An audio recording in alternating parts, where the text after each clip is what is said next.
All right, guys, this is gonna be a longer video, so we're gonna jump straight into it. No BS. If you don't know me, my name is Misha.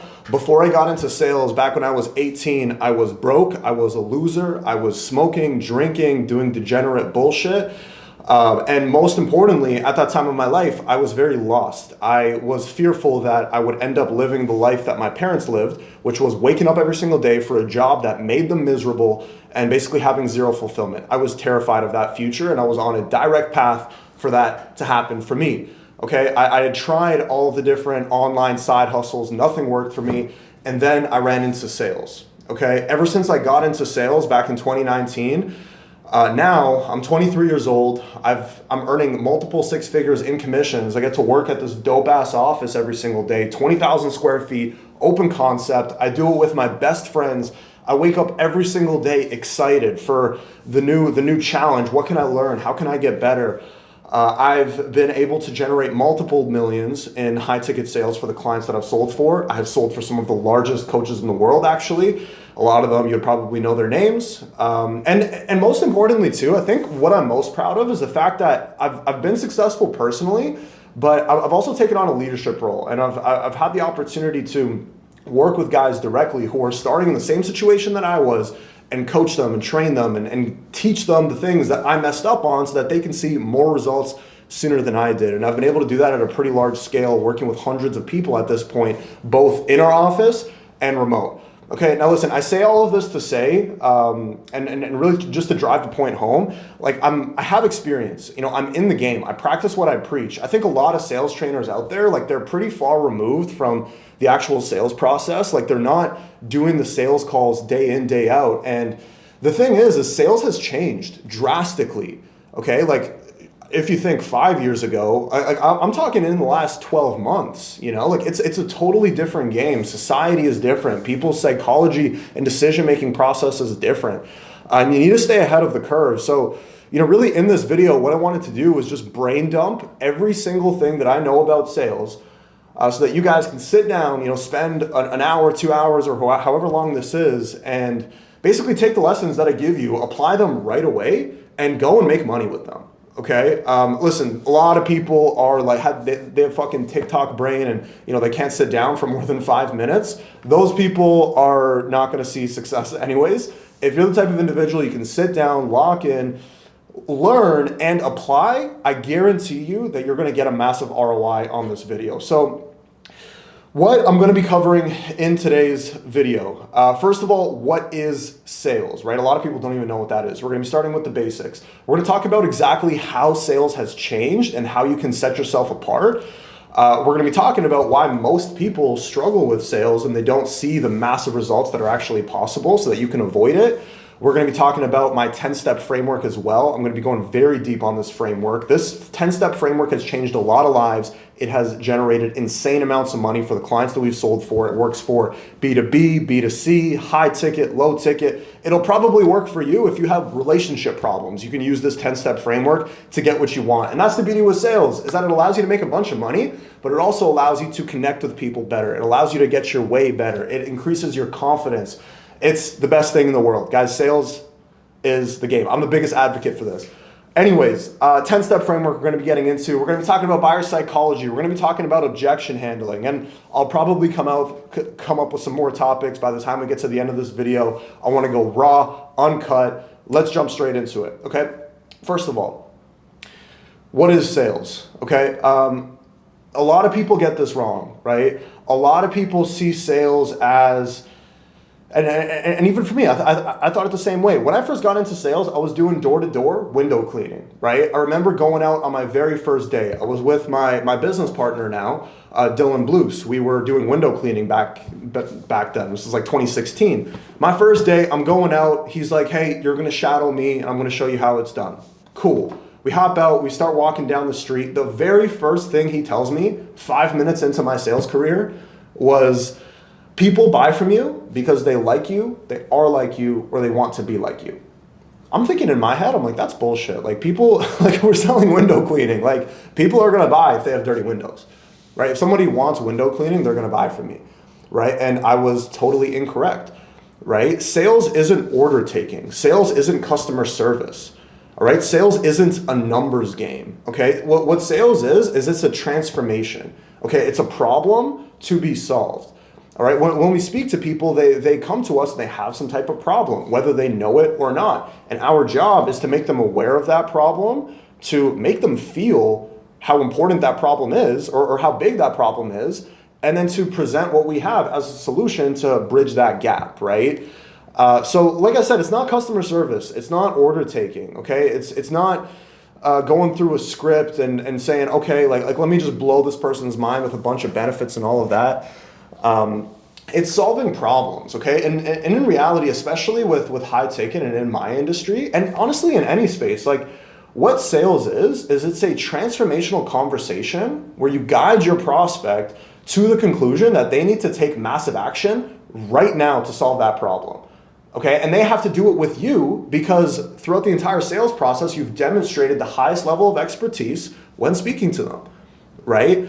So it's about getting people to take action now. And the thing is, nobody wants to take action now, right? Change is the most uncomfortable thing in life, right? People resist change. Everyone knows that they need to make change, but people will resist. They will go to the ends of the earth to, delay something. I'll hit the gym next week. I'll start eating right later. I'll, focus in on my business next month when I get back from this vacation, right? Like it's an endless amount of excuses that stops people from getting to the next level. Sales is helping your prospect overcome some of the limiting beliefs that they have and doing it and doing it from a place of good, right? Doing it from a place of like, hey, like I'm trying to help you get better rather than, hey, I'm trying to close the sale, right? And we're going to talk about that a little bit more because that distinction right there is what allowed me to go from making like $5-6 grand a month to making over 20. Okay. And we're going to get deeper into that in a little bit. Where at the end of the day, people buy you, not your product. They buy you. So sales, it's just as much as it is like getting great with your sales call and your objection handling and the quality of your questions. It's just as much a personal development thing, right? Because especially in a space right now where everything is so commoditized, meaning every product out there is basically the same thing. And, people are more skeptical than ever. And it's all about you and the trust and the expertise that you can build on the initial meeting. Okay, so let's talk about how sales has changed.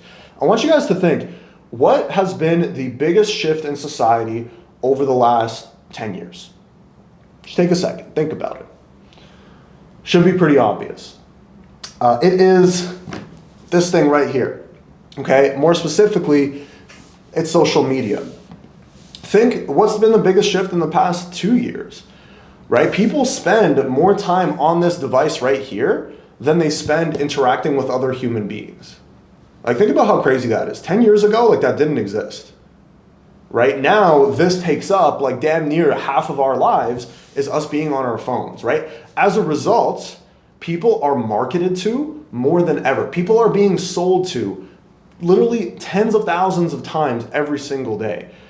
Right? And especially in the last, 10 years for sure, there's a massive increase. But in the last 2 years, in the last year, right? People have been seeing shit online. People have been seeing guarantees, massive promises. I'm the best, buy my stuff and you'll make X amount of money. Like people have been rammed with that over and over and over and over again where they've become totally desensitized to it. Right? Like it's, you see people now giving out the wildest guarantees and none of it works because sales has changed, right? It's not about your product. It's not about, how amazing it is what you're selling. It's not about product expertise, right? A lot of people think, oh, if I just learn the product and if I just become amazing with the product, that I'm going to be amazing at sales. And here's the thing. I don't disagree. Obviously you need to know what the hell you're selling and you need to understand it very thoroughly. However, what I train my guys and what's worked for us is people expertise.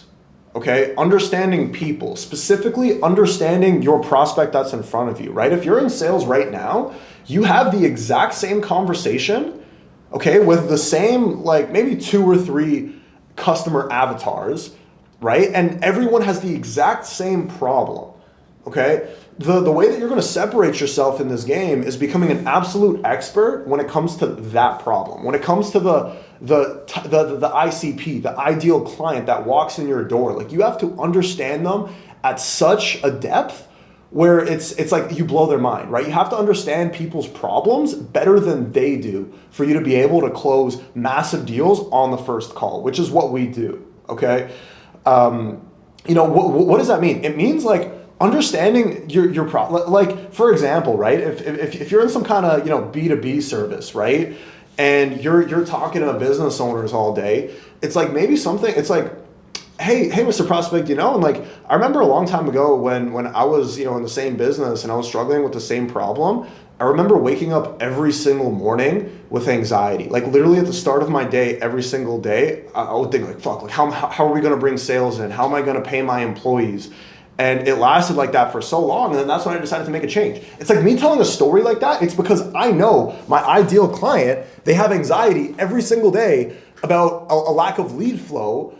And how are they going to, pay their people, and how are they going to pay their bills because they don't know where their next deal is going to come from, right? That's what I mean by understanding your client's problem. You have to understand it to that depth, and when you do, you're going to set yourself apart from everybody, okay? How sales has changed, just to keep it simple, it's not about your product, it's not about your guarantee, it's not about how good it is, it's not even about how expensive it is and what the price is, okay? It's really all about you as the closer, as the representative of what you're selling. Right? Based on the quality of the conversation that they have with you, they're going to judge your product, right? They have a 30-minute call with you, a 30-minute Zoom with you, and they're like blown away. They're like, wow, this guy is sharp. Like this guy gets it. This guy understands me. He's asking high quality questions. Like, wow, whatever he pitches me at the end of the call, it's probably going to be good because this dude works for their business, right? So it's like you're a representative of what you sell. People buy you, therefore develop yourself, develop who you are, right? So more on that a little bit later, right? But the main point that I want to drive home here, how sales has changed, is trust is at all-time lows, right? People are sick of just the basic, surface level marketing bullshit that's out there, right? It's all about people. Like, why do you think people like Alex Hermosi have blown up to the level that he's blown up? Because he leans into that. Right? He knows that, there's a lot of bullshit out there, and there's a lot of people who give out business advice who don't really have the track record. So what does he do? He puts out hours and hours of straight business game, right? He's blown up. He's become the biggest guy in the space, in the business space, over like 2 years of doing it, right? So that he can, what he's selling is to buy other people's companies, right? Sell people on giving away large chunks of their businesses to him so that he can grow it, right? That's his business. And he takes advantage of it, right? But anyways, there's a massive trust recession, okay? So you want to be someone who is absolutely trustworthy. You need to be someone who holds yourselves to a very high standard. You have to be a person of very high character. And a couple other things as well to be that person that stands out in a sea of a bunch of phonies and people who lie and give guarantees and who do business the wrong way, right? Because if you are that person, you're just going to stand out and you're going to dominate, okay? Let's keep going. Let's talk about why people suck at sales, okay? They say that sales is the highest paid skill set in the world, which it is, right? The ability to sell is the most important skill set ever. I don't care what you tell me. However, why do most people in sales, why are they stuck at $5,000 a month, $6,000 a month, $10,000 a month? Why? Right? When you have total control over your income, when you are paid in direct proportion to how you perform, and you can get better every single day, you have all the information out there from people like me, it's like, why are you not able to earn $500,000 a year, $1 million a year? Right? Let me tell you why. There's a couple reasons. One, script readers, okay? And just script in general. Most people, they get given a script when they start their sales job, okay? They have a freaking Google Doc in front of them or a printout, and they read it nonstop every single day, right? And then it's like, okay, it's like sometimes I have guys who apply to work with us who are, 30, 40, 50. They've got 10, 20 years of sales experience under their belt, when in reality, they have, I wouldn't say they have 10, 20 years of sales experience. They have 10 to 20 years of experience of reading a script. It's like you haven't gotten better in that entire time, right? Reading a script will kill your commissions, right? The thing is when you read through rehearsed lines, when you say the exact same thing to every single person that you speak to, you're not able to build the trust that I spoke about earlier. You're not able to demonstrate expertise. You're not able to, understand and leverage the unique buyer psychology of your prospect. So you get stuck in the numbers game, right? Your only way of making more money is to do 500 dials a day. And like nobody wants to do that. You get into sales because you want to create control, right? The reason why sales is so attractive is because you can control your income. Okay, but it's impossible to do that when you're like handcuffed by a script. Okay, that's one. Two is a concept called the challenger sale. Okay, and it's specifically it's not. There's this great book. It's called The Challenger Sale. Actually, I highly recommend you guys check it out. And they did a study of like 6,000 salespeople across all industries, comparing how much money they're making. They did a survey where they had 6,000 people fill out a very detailed questionnaire talking about their sales approach and their strengths and what they actually do in their sales process, right? And they determined that a large majority of salespeople are what we call relationship builders. And out of the 4 styles of sales that the study identified, right? Like 40% of people are relationship builders, and relationship builders by far make the least amount of money. So what is a relationship builder? Have you guys ever, and for those of you guys in sales, like I might be calling you out right now, and like, listen, like this is exactly what I used to do. And I made an adjustment, but like if you start out your call and you're like, hey, what's going on? Hey, where are you based out of? Right, that's just a small example. Where are you based out of, Ben? And then I'm like, yeah, I'm from Toronto. Oh, no way. Are you like living in an igloo? Oh, nice, man. You a big Raptors fan? Bullshit like that. Relationship builder. Okay, you're in your conversation, right? We call it talking about cats and dogs, where you try to relate to your prospect with, oh, no way. You work in IT? I actually have a brother who used to work in IT. Oh, did you watch the game yesterday? Oh, wow, that's so cool. Right? So the way that you want to think about it, a relationship builder will try to avoid tension by any means possible, right? And they'll lean into like a lot of this super surface level fake bullshit, in my opinion, to try to build a relationship with someone. And as a result of that, people feel like they can just walk all over you, right? Like if you're buddy with your prospects and you're like, laughing and having a good time and it's just neutral the entire time, or even like your prospect has the authority on the call and you don't, and you're just there just serving them, then what happens is you get walked all over. Yeah, just send me an email. I'll check it out and I'll get back to you. Right? Yeah, I'm just going to think about it and I'll let you know. You get that, right? That's what happens with relationship builders.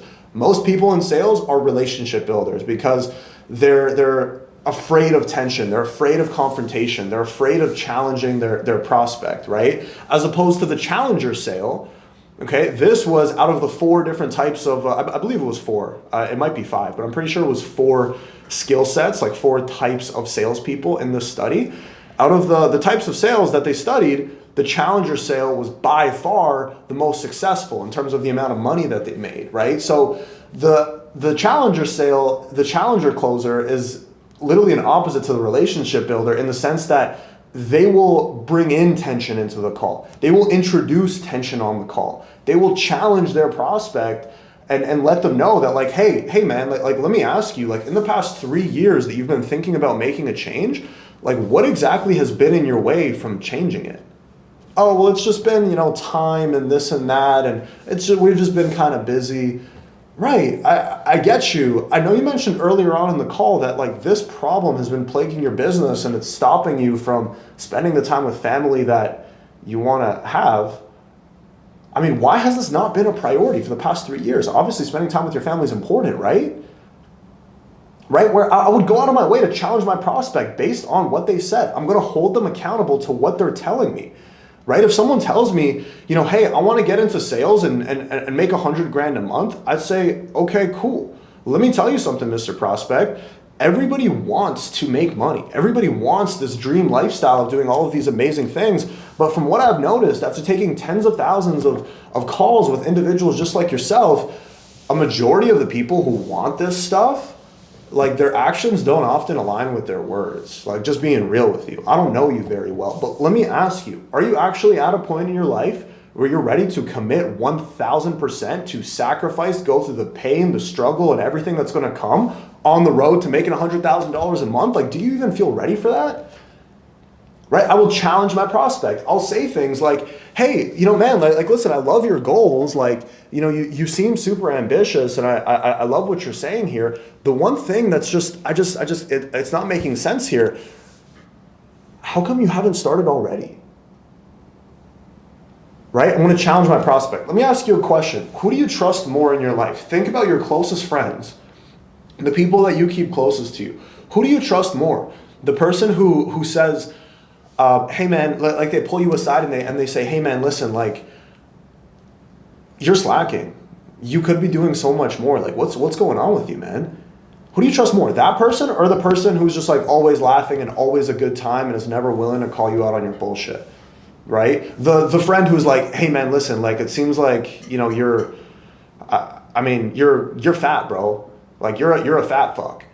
Like, it wasn't always this way, man, but you're letting yourself go. Like, you need to do something about this. Versus the other friend who just, has fun with it and who doesn't challenge you to be better and to go to the gym, right? Be the person who challenges your prospect to overcome the beliefs that are holding them back. Okay, do it from a place of like, hey, like, I'm trying to help. Right? And people are going to trust you more. People are going to want to do business with you more. Why? Because sales is a transformation, right? We help people transform in their lives and solve the problem that they're struggling with. Okay? And the only way that you can help them solve that problem is by introducing tension. All right? The moment you bring in tension, like the 2 or 3 examples that I just gave you a second ago, a lot of you guys might be thinking like, oh, wow, no way he actually says that on real calls. I say that every single day. my team knows it. The moment that you introduce tension, what happens is, as your prospect, they have to make a decision. Are they going to rise above the tension, right? Are they going to say, yeah, you know what? Like, you're right. I do need to make a change. I have been slacking off, right? They either have to rise above it or they have to fall beneath it, where they just keep making excuses, right? It's like, okay, like one version of themselves, the version of themselves that rises above tension, that's the version of themselves that's going to go on to achieve the goals that they want. The version of themselves that falls below the tension, that keeps making excuses, that person doesn't really accomplish the goals that they want, right? So anyways, be a challenger sale. Do not be a relationship builder. Don't feel the need to get on calls and be best friends with your prospect. Be an expert, okay? Think of yourself as a doctor. People are walking into your office and they're coming for your help. Imagine if your doctor was like cracking jokes with you the whole time, right? And then he writes you a prescription. Like, you'd be like, let me go get a second opinion. Like, this guy's a little bit too much fun, right? As opposed to my doctor's like a hardcore Russian. Like, he's no bullshit. He has like a bulldog running around the doctor's office. He comes in and he's no bullshit, but he's been my doctor for the past like 20 years, right? And I trust him because he comes in, he's no bullshit. He asks me a few questions, right? He figures out what the problem is. And based on that, he prescribes me a solution, right? That's the same thing that you guys are doing in sales, right? So keep that frame in mind. I think that's probably the biggest shift that can make the biggest difference on anybody's sales calls, is shifting into that challenger role and being willing to bring in tension and, push your prospect to be better, basically, right? Let's keep going. One more thing, and this kind of ties to what I was just talking about, but it's the relationship between mission and commission, right? Why are most people bad at sales? It's because they really want the sale, right? Because they need the sale. What happens is like and this is why people are relationship builders, right? Because they really want the sale. They don't want to, create any tension or step on anybody's toes, because they really want the sale, and people feel it. People can sense your energy. People are a lot better at reading you than you think, right? And if you hop on the call thinking, okay, how can I close this deal? How can I make this person buy?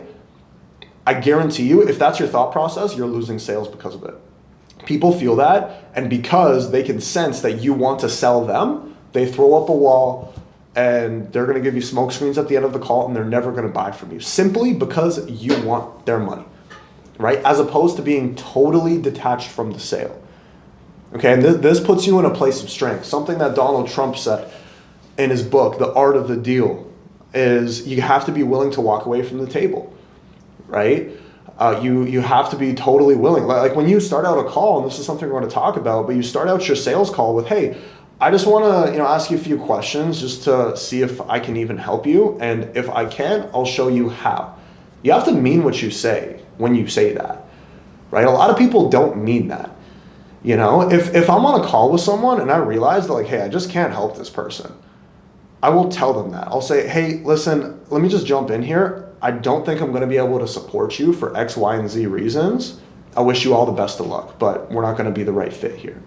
That gives me confidence, right? When I can tell someone, hey, I don't think that we're the right fit, when I can, shoulders up, be confident. If someone's hopping on and just, they try to take complete control and they're being disrespectful, like that's a short call, right? I'm not going to bend over backwards to try to close a sale because one, it doesn't work. Two, it makes me see myself as less, right? If I'm bending over backwards to make $1,000, and I'm disregarding my morals, my values, the things that I hold myself to just to make a little bit of money, it's like I don't respect myself, right? As opposed to me being able to stand on my own 2 feet and say no to money that I know isn't going to be good. That gives me confidence. So that when I do speak to someone who's a perfect fit for what I'm doing, I can tell them that with confidence. I can say, hey, listen, from our conversation so far, I truly think you can crush it with us, and I think we can get you some really cool results. Would you like me to tell you a little bit more about what we actually do? Right? I say that because I'm detached from the sale, and objectively, I know for a fact I can help them, right? So here's the challenge, is that we're all getting in sales because we want to make a lot of money, but you have to be able to rise above the money and sell on mission, not on commission, okay? What this means, selling on mission, especially when you're selling for a really good business and they're getting amazing results and you see what's happening on the inside, it's like if you had the cure to cancer, right? If you had the cure to cancer on every, like if you're taking sales calls with cancer patients, for example, and you got the cure to cancer, right? You are going to fight to help your prospect overcome whatever objections that they have, because you know that it's in their interest. You know that, hey, if I can't figure out how to help this person overcome a belief or an objection that they have, I'm doing this person wrong, right? And on the flip side, you want to know that, hey, like every single day, like I wake up, my business, Millionaire Closers, we have an offer where we train and place closers with some of the highest quality businesses in the world. I'm working with these guys literally multiple times a day, every single day, and I see the results firsthand. I see the type of change that happens in people's lives when they really master sales, not just with the money, but with the confidence, with the way that you see the world in all aspects. I see it firsthand. I've experienced it firsthand. So when I'm speaking to someone, I'm coming from a place of complete conviction because I know in a very small way, I'm making the world a better place by helping someone, step into my world, right? As long as they're the right fit. That's the way that I step into every single sales call. Okay, figure out whatever it is that you're selling. You need to literally think in your head, hey, I'm going to change the world with this fitness program. Like what we do is so useful, and it helps so many people. Like I'm just going to wake up every single day and make it my mission to just change lives with this program that I'm selling. Insert whatever it is your product, offer, or service is, right? You should be on a mission to change the world with what it is. And once you take that standpoint, now all of a sudden your fulfillment for what you do is going to be so much higher. You're going to love what you do. The money is going to come, sure, but you're just going to love it, and you're going to try to get better at it every single day because you want to help, right? Typically good people do better in sales as opposed to like the slimy, Jordan Belfort types. No hate to Jordan Belfort, that guy's a legend, but back in the day, right, dude was freaking scamming people. I guarantee you he regrets that. He's not happy with the things that he did and the people that he scammed. Right? It's not a good feeling to lie to people and to promise them results and to set them up for failure just to get a little bit of money. right? You're gonna have a very short career if that's your approach. You're gonna burn out, you're not gonna like what you're doing, you're gonna get in a really dark place. And I've seen a lot of people who sell that way, who sell on guarantees and try to close the deal by any means necessary. Those people are not happy and they do not last long, and they don't make that much money. Straight up. That doesn't work. Sales has changed. In the past year, trust is at all-time fucking lows. Okay? If you hop on calls and just guarantee results and paint this, fairy tale picture that's complete bullshit, tell them, "Oh, it's going to be so easy, this and that, we're going to do it all for you, don't even worry about it," like that does not work. People see through that shit. That's why, again, you take the I'm on a mission to change the world. You hop on a call with someone who's potentially holding themselves back in a small way. Maybe they have a limiting belief that they don't even realize. You call it out. You say, "Hey, Mr. Prospect, do you think that mindset of playing it safe for the past 5 years, do you think that might be one of the reasons why you're paycheck to paycheck right now?" Gotcha. Do you think that's a belief that you're going to have to shift for you to be able to create generational wealth for you and your family? Okay, gotcha. Well, hey man, it's all good. I remember a long time ago I had that same mindset, and it's scary, it's hard, transforming and stepping into a better version of yourself, but it's going to be the most fulfilling thing that you've ever done. Let's continue the conversation, right? Stuff like that, guys. That's the approach on your sales calls. That's the mind frame that you need to be in, okay? Mission over commission. Okay, be willing to challenge your prospect. Understand their problem better than they do. Okay, be able to communicate that, set them up for success. Okay, look at your sales call as a consultation call for them to buy whatever it is that you're selling, but to put them on a freaking ramp to go and see success. That's what it needs to be. You need to be on the call preparing your prospect for massive results in whatever it is that you're selling. Okay, when you do that, people appreciate it. They do more business with you. You're going to love what you're doing, and you're going to make a lot more money. All right. Now, hopefully you guys are following me. Hopefully you guys are with me so far. This video, I just wanted to go raw, off the top, uncut. Let's keep it rolling here. Okay. Now that you understand like my overall philosophy and how I think about sales, let's get into the 10-step framework. Okay. Let's get into the tactical side of this video and how you can apply a lot of the big principles that I just spoke about to close prospects, to make money, to help people make the transformation, okay? Since day one, we have used this 10-step framework and variations of it. Like I mentioned earlier, a script will kill your commissions. A script will handcuff you and force you to be unnatural and robotic. It will turn you into a person that you aren't, right? It's going to make you completely inauthentic, and you're going to be stuck playing the numbers game, right? When you're working with a script. When you're working with a framework, right, it's totally different, right? The reason why we built out a framework is because we sell for multiple different online businesses. They come to us to build out their sales teams, right? We sell for a lot of different industries, B2B, B2C, high ticket, low ticket. All of our sales guys, they're unique. They have strengths. Some are super charismatic. Some are kind of introverted. Some are really good at telling stories. Some are logical thinkers, right? So we created this 10-step framework so that, across the board, across our agency, we could have a standardized sales process that we could run all of our prospects through, which would basically guide people to come to the conclusion that they need to take action immediately and to do it with you. Okay, so this framework, right? It's basically a 10-step framework where we're going to be running our prospect through key stages of a call, right? From where they are to where they want to be. We're going to help them understand why they aren't there yet. We're going to figure out what exactly they need from the perfect solution. We're going to help them overcome their challenges and their limiting beliefs. We're going to gain commitments to taking action and to using the thing that you're going to be pitching at the end of the call. And then finally, this 10-step framework is built in a way where you're only going to pitch people when they're ready to buy.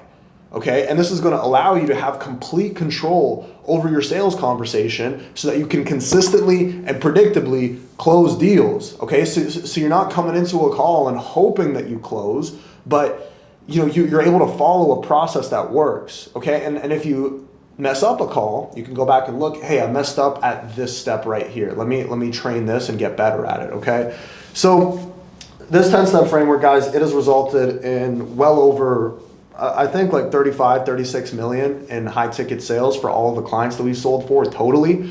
It's helped a lot of people make a lot of money. So without further ado, the 10-step framework, let's jump in. Step number one, okay, the way that you start out your sales call is with your intro, all right?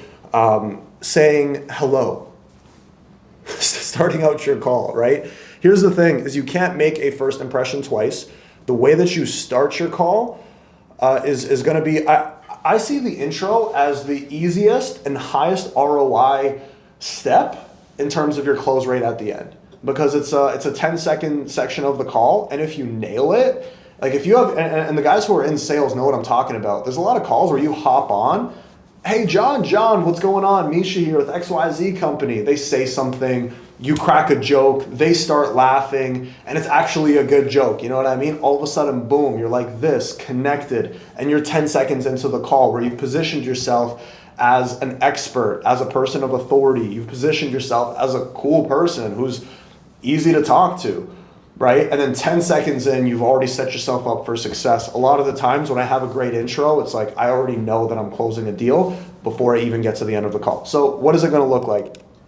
Start out with your prospect's name, right? So every single call is going to start out exactly like this. Hey, John. Hey, Joseph.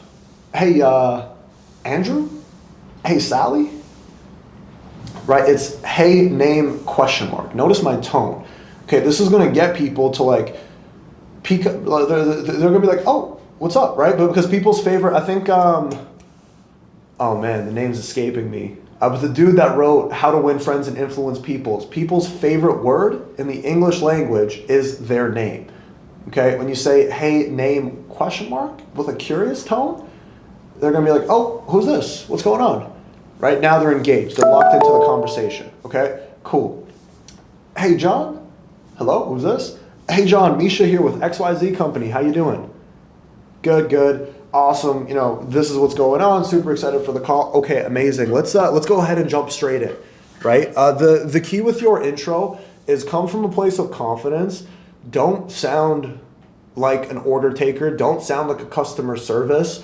You know, don't like dilly-dally either. You know, don't fuck around. A lot of people will spend, oh, how are you doing? I'm doing great. How are you? Oh, I'm doing fantastic.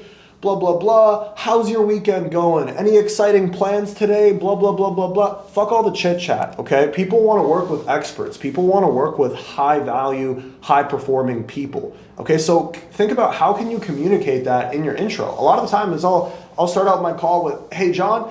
Hey, John, what's going on? Misha here with XYZ company. How you doing? I'm doing good. How are you? Man, I'm doing amazing. Rocking and rolling through my Sunday. Hey, John, I am pretty backed up on my calendar here. Is it cool if we just dive straight into things so that we can be productive? Okay, awesome. Get into it, right? Hey, yeah, John, we're doing amazing over here. We had tons of applicants come in over the weekend. So it's crazy.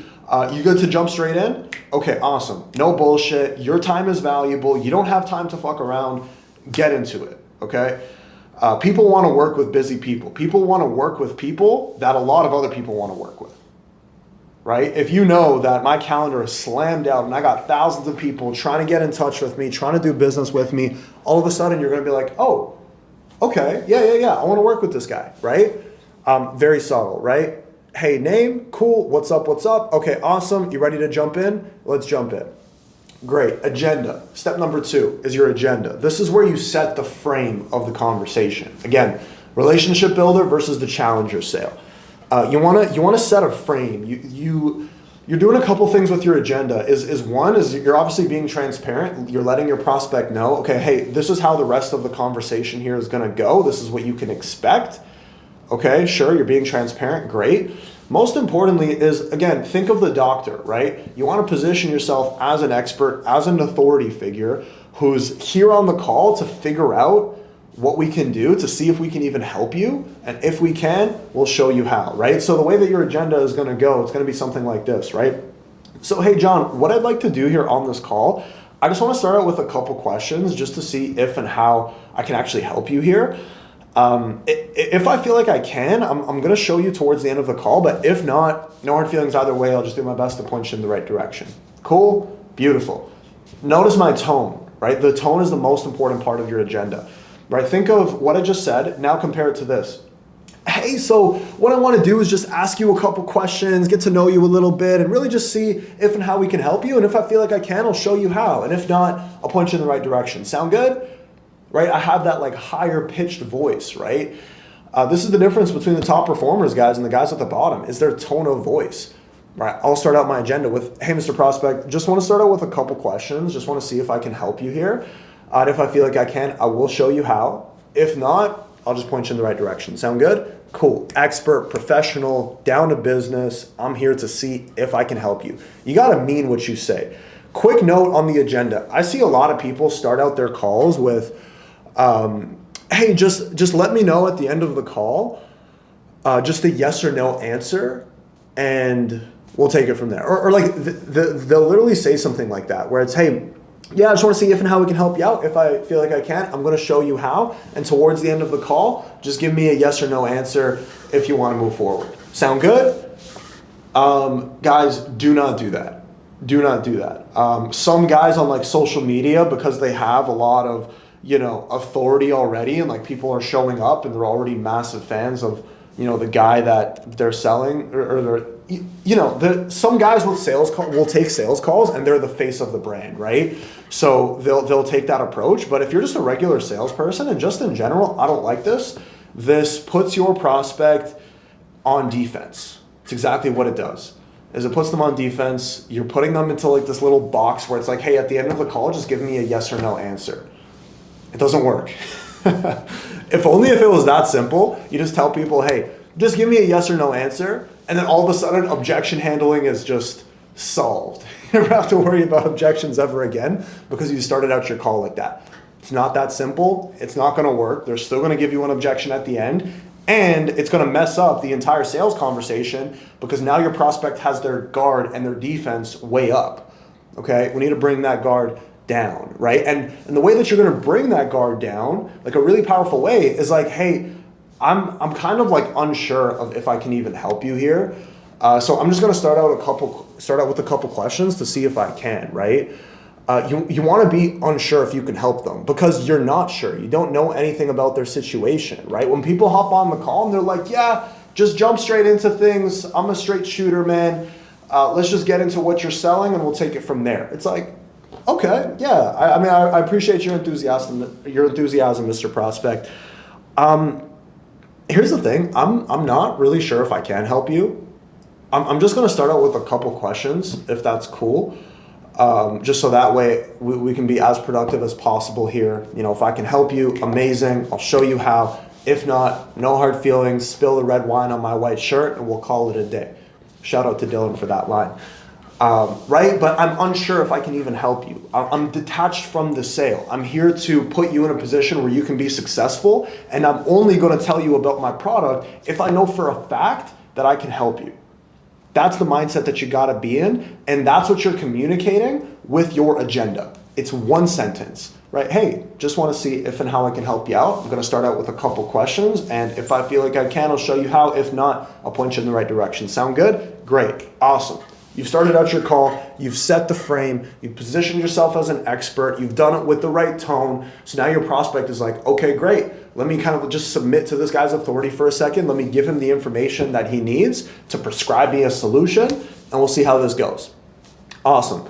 Situational based questions. Okay, this is step number 3 now. When you guys are in situational based questions, this is where you are understanding your prospect's current situation. Just to put it simply, right? Sales is a gap. Every single time that you buy anything, you are going from your present state to a future state. Okay, if you're hungry, you're going from the state of being hungry to being satisfied with a nice, healthy meal. Now you got energy, right? Sales is a gap. It's the difference between where you are and where you want to be. At the start of our call, we're going to be talking about where our prospect is, okay?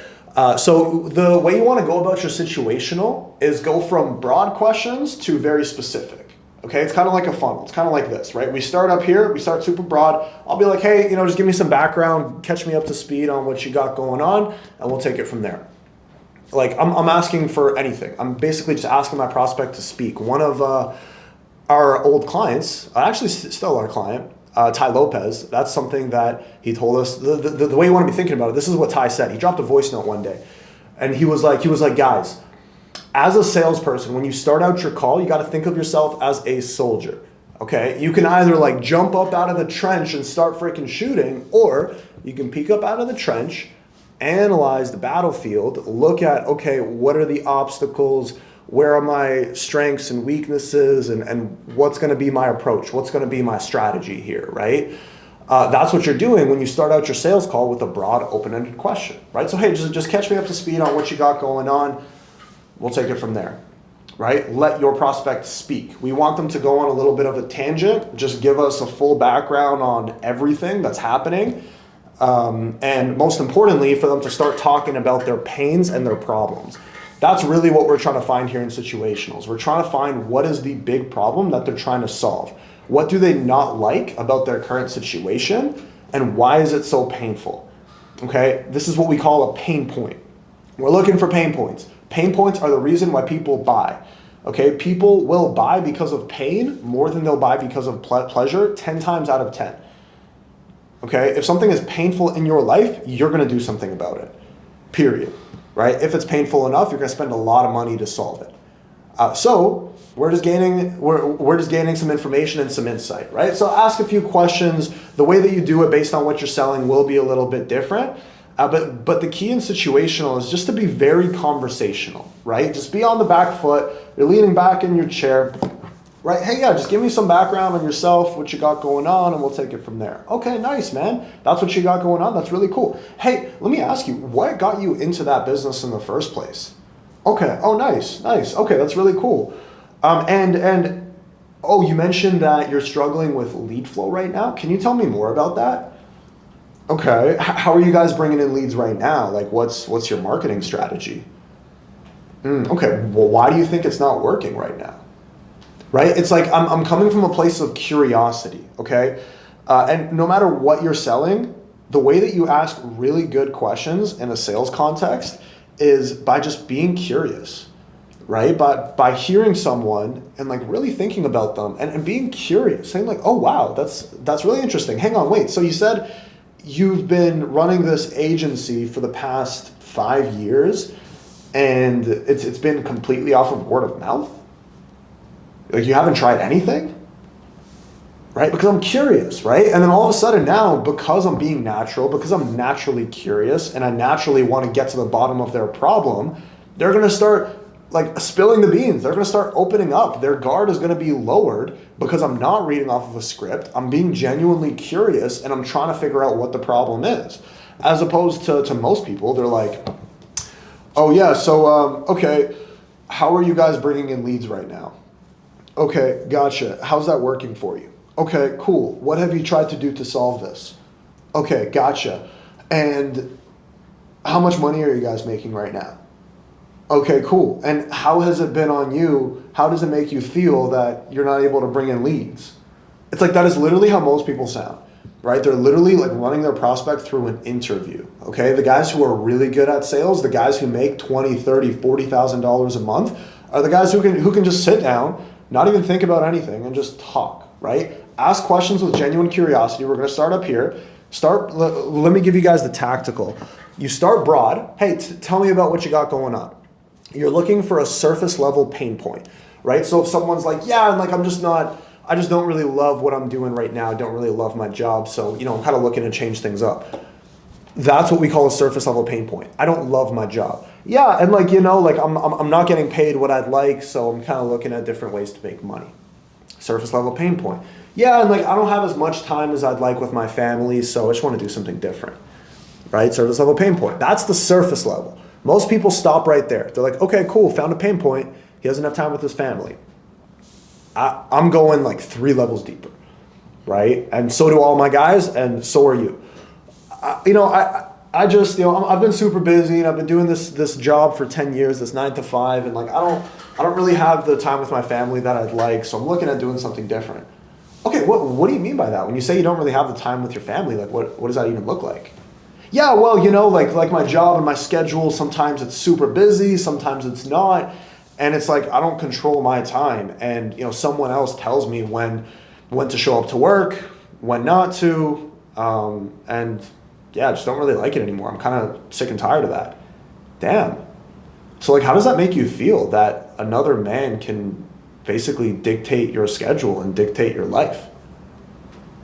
Honestly, man, like I've never liked it, even when I started doing it, but it's like I got into this job because I needed to provide because I just had a kid at the time. And, over the past 10 years, I've kind of just been like stuck in the same situation.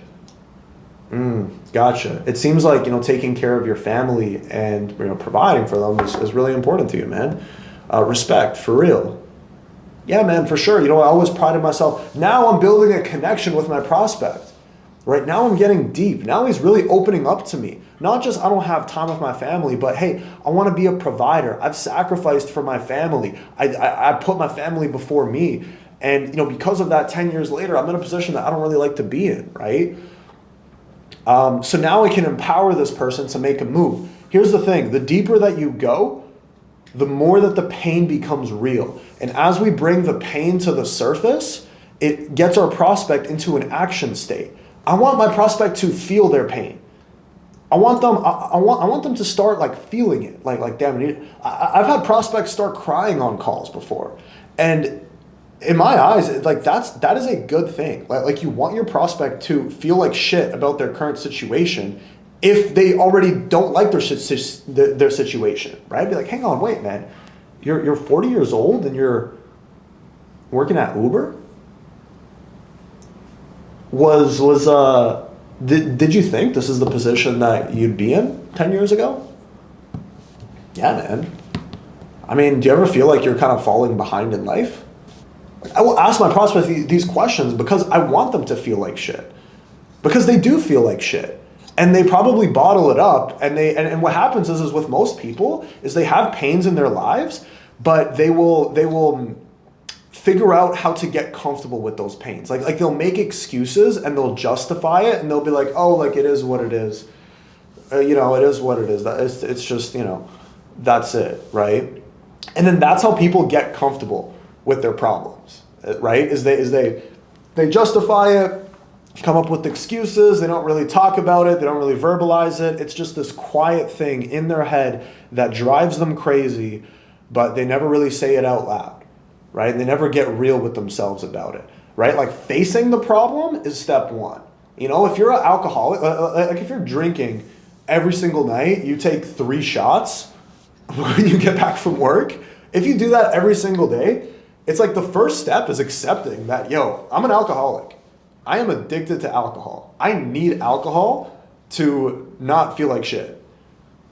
Okay, cool. Now that you've accepted that, now we can come to a solution, right? And until your prospect accepts the problem that they have and they verbalize it and they get real with you about it, you can't close it, right? This is exactly what happened on a call recording that I was listening to earlier in the call. I had a rep send in a call recording to me. And he was like, hey, like, what did you think of my objection handling? Like, I want to know how I could have objection handled better. And then for literally 4 minutes into the call, I'm like, here's the problem right here, is you didn't find the problem. Like, your prospect didn't get real with you. They didn't tell you what their problem actually was. And then for the entire call, you tried to solve something that didn't even exist. That's why you weren't able to handle anybody's objection, right? So situational is all about figuring out the facts, the data of where our prospect currently is. Okay, it's about digging on some of their pains and their problems and really understanding what it is to kind of bring it to the light. And while you're doing that, you're building a relationship, you're building rapport, you're showing that you're an expert based on the quality of the questions that you're asking. Okay, let's keep going. Step number 4 is going to be vision-based questions. All right, we've just spoke about where they are now and their pains and their problems and why they don't like it. Awesome. Where do you want to be? Right? Hey, what's the goal with XYZ? Right? Insert your, whatever it is that you do. right there, right? Again, broad, get specific, right? So like, hey, like, what's your goal with Amazon FBA? Like, what do you want to do with this? Broad. Analyzing the battlefield, right? Tell me what's up. Tell me, what's important to you, right? Some people will say they'll start out, hey, honestly, I want to get to $100,000 a month with an e-commerce business, and that's really important to me. Okay, cool. Other people will start out with, I just want to create, freedom. Like, I'm just so sick and tired of being stuck in the same place, doing the exact same thing every single day. I just want to break out of it. Okay, one person, making money is important to them. The other person, freedom is important to them. These are very different things. However, most salespeople, they go through their script every single time. They say the exact same thing to all of their prospects, and they fail to understand what is actually important to their unique prospect that they're speaking to, right? So in your vision, right, we're trying to figure out what's the dream state, what's the end goal, where is the place that our prospect wants to be, where do they want to go? Okay, by the way, this is what we're selling them. Okay, let's not get it twisted, guys. We are selling dreams. All right. However, everyone's been sold a dream. All right, that gets a negative connotation, right? For probably good reasons, because there's a lot of people that sell dreams unethically, and they make false promises and all of that shit, and they burn people, right? But that's exactly what we're doing here. If you do it the right way, you help people accomplish their dreams, and you actually help them make massive change in their life, right? So what's their dream? Where do they want to be? What does that look like? How would it make them feel, right? We want our prospect to start visualizing that state, and we want them, we want it to become real in their head, right? Again, speaking about it out loud is very powerful. So I'll ask my prospect, hey, so like, what's the goal with, you mentioned you're looking to, obviously we're on this call to talk about real estate, for example. What's your goal with real estate? Like, where do you want to be with your portfolio 10 years from now? Right? Hey, honestly, I just want to keep stacking up properties, and I want a portfolio of, 8 figures. I want a $10 million portfolio. Okay, cool, gotcha. So like, what does that look like? Like, walk me through that. Yeah, so, I want to be doing a deal every 3 months. I want to be buying a new property and this and that. Okay, gotcha. So like, you're looking to go like volume play. Okay, nice. And like, by the way, like, why is that so important to you? Like that 8-figure number, like what would that even do for you right now? Right, yeah, well, for a long time, I grew up poor and broke, and it's really important to me to create generational wealth for my family. And this way, if we have a portfolio of X, Y, and Z, we can get X, Y, and Z cash flow, and that'll allow us to do X, Y, and Z. Right? Okay, cool. Now I have a pretty specific vision, right? I've got it locked in. So you want to figure out a couple things, right? Start general. Hey, what's your goal? Where do you want to go with this? Listen to what they say. Listen very closely to the words that they use, because you're going to find out what is important to them. And we're going to use this towards the end of the call. Okay, they say, yeah, like listen, like I just want more freedom. I want to be able to travel more. I want to be able to spend more time with my family. Okay, gotcha. And to actually accomplish that, like, what do you think you need to be bringing in with this business?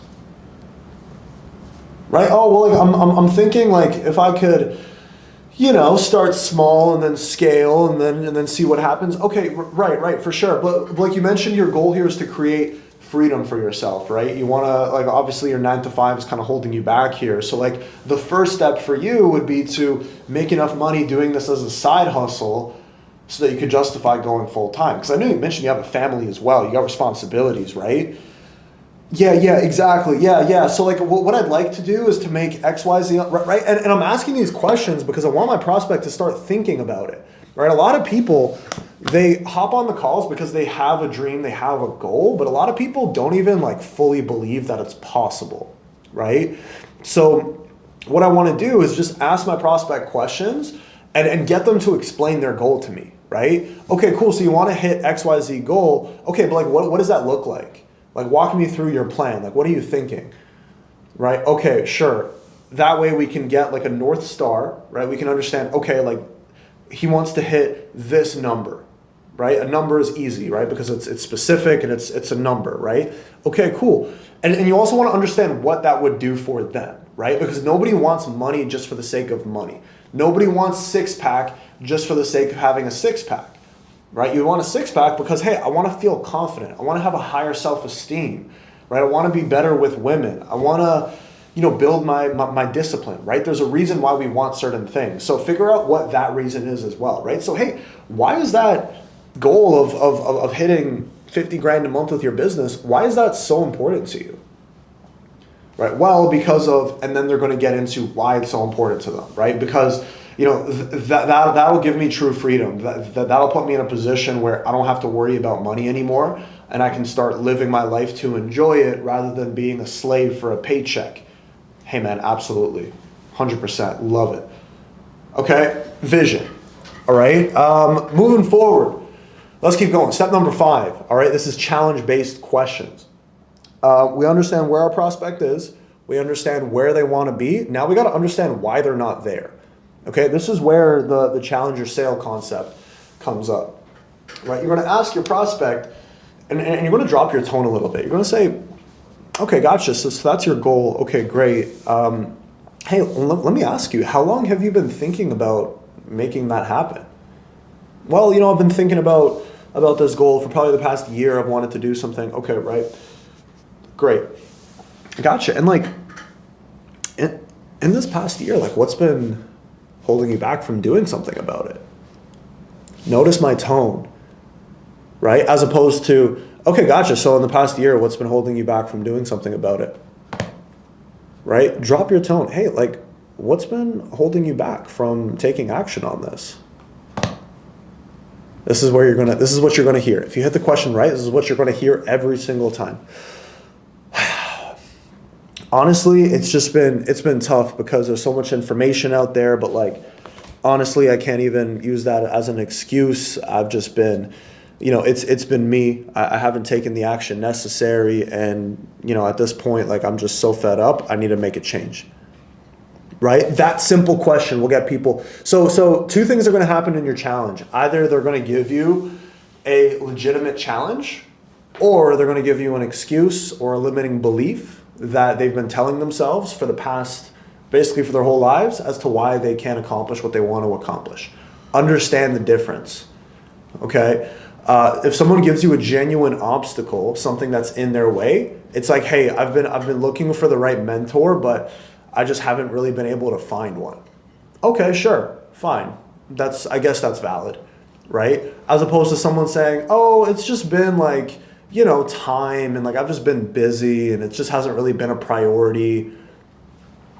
Limiting belief, right? So what the challenger sale does, the challenger closer right here, what he does is he will challenge that limiting belief, right? Hey, what do you mean by that? You never had time. Right, what do you mean?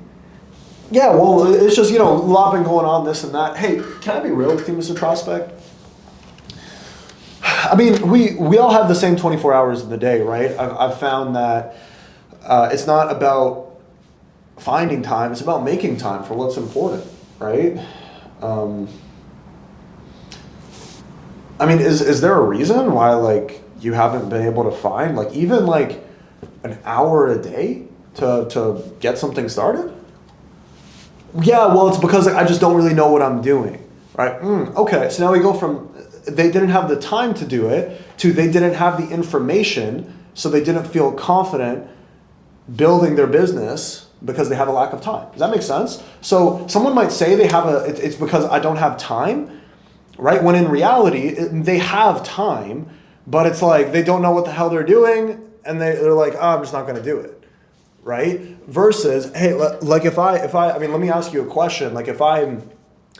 If it was for some reason in a magical fairyland, it was absolutely guaranteed that you make $100 million if you, I don't know, just sat in a room for an hour every single day. If you sat in this magical room every single day for 1 hour, you make $100 million after 365 days. Would you find the hour? Of course you would. Every single one of you watching this video would. Unless you're a nun who's totally transcended, the need to make money. But if you're a human being in society, you're making it happen. You're finding the hour, no problem, because you're absolutely confident that you're going to see the result. So most people will say that they don't have time when in reality, they're just not confident that they're going to be able to get to their goals.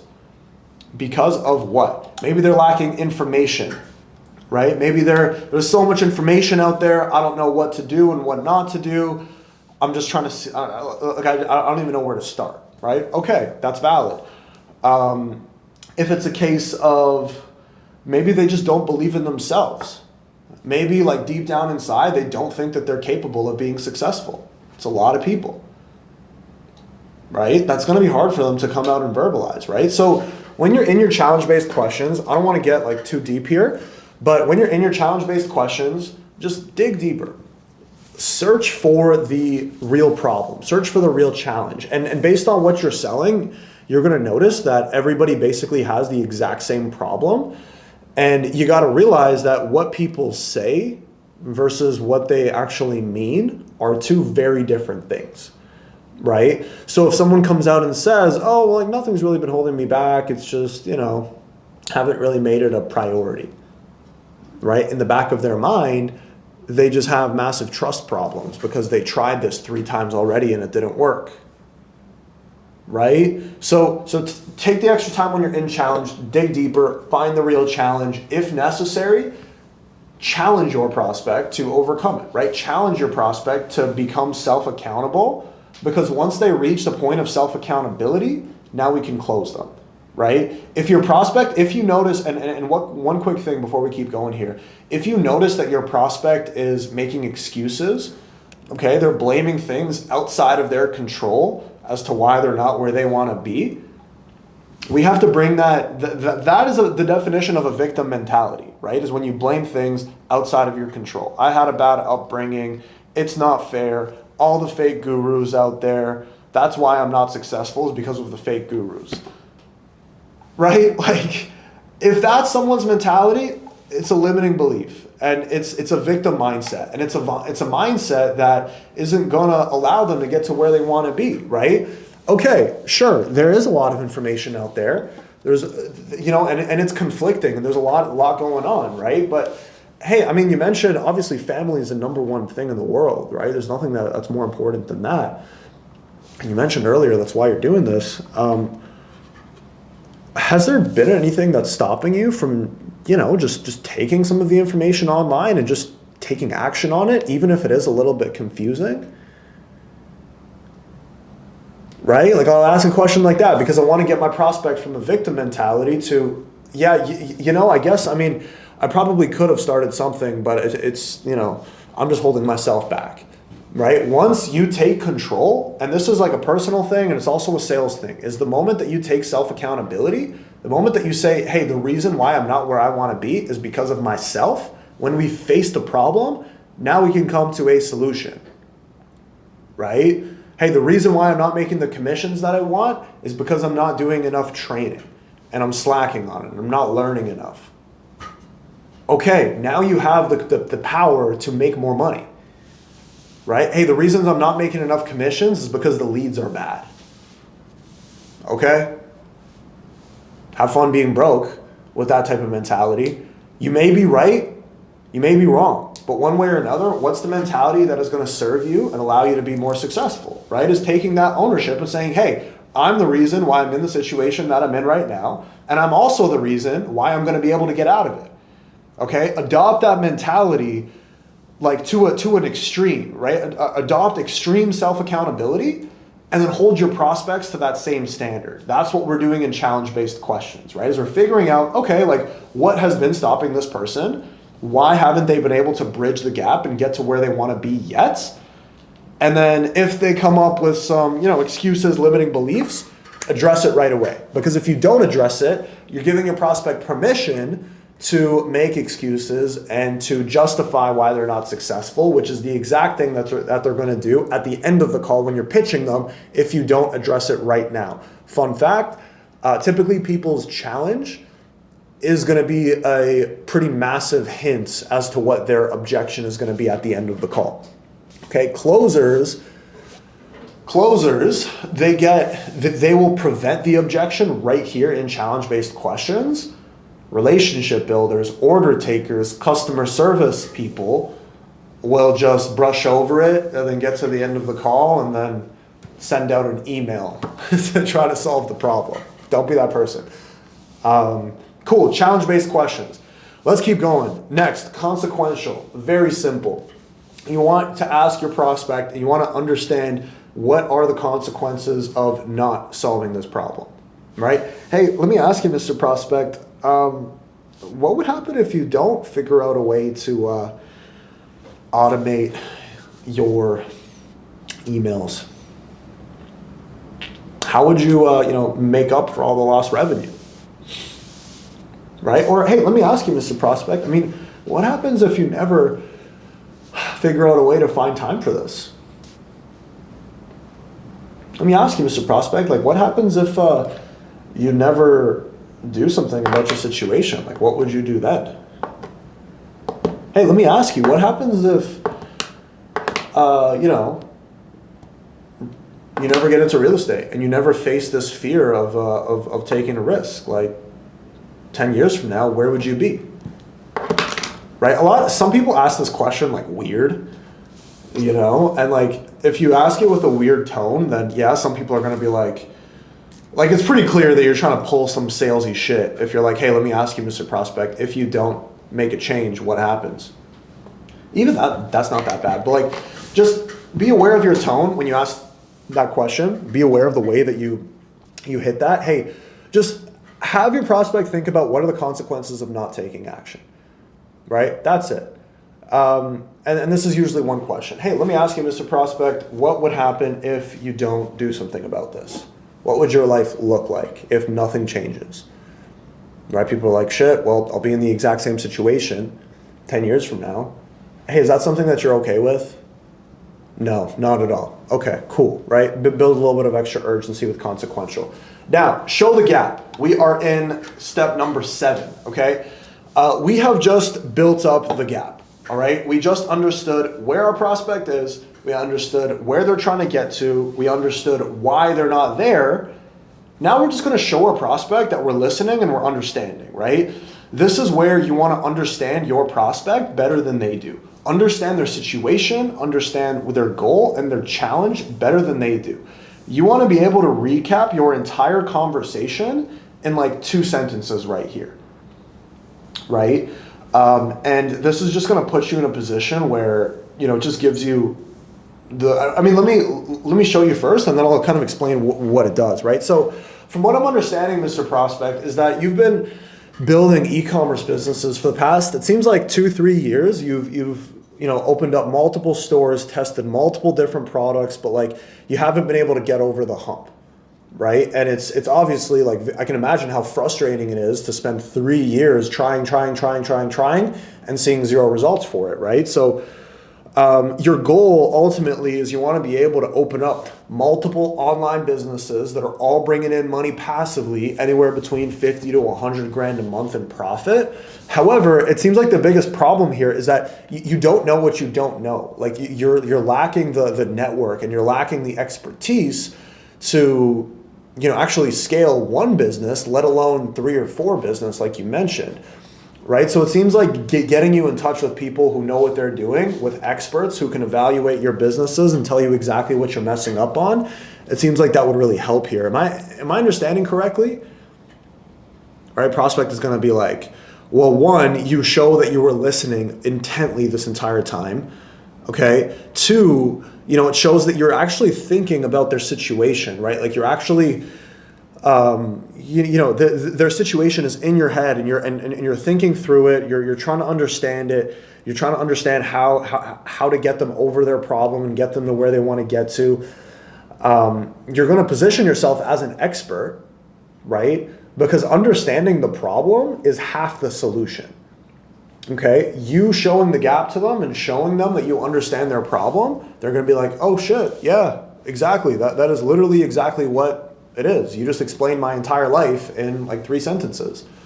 Wow, yeah, this guy probably knows how to solve my problem, right? Okay, expertise, the definition of expertise isn't how well you understand your product, but it's how well you understand your prospect's problem. Okay, and the moment that you explain their problem to them better than anybody else could, you've just won their business.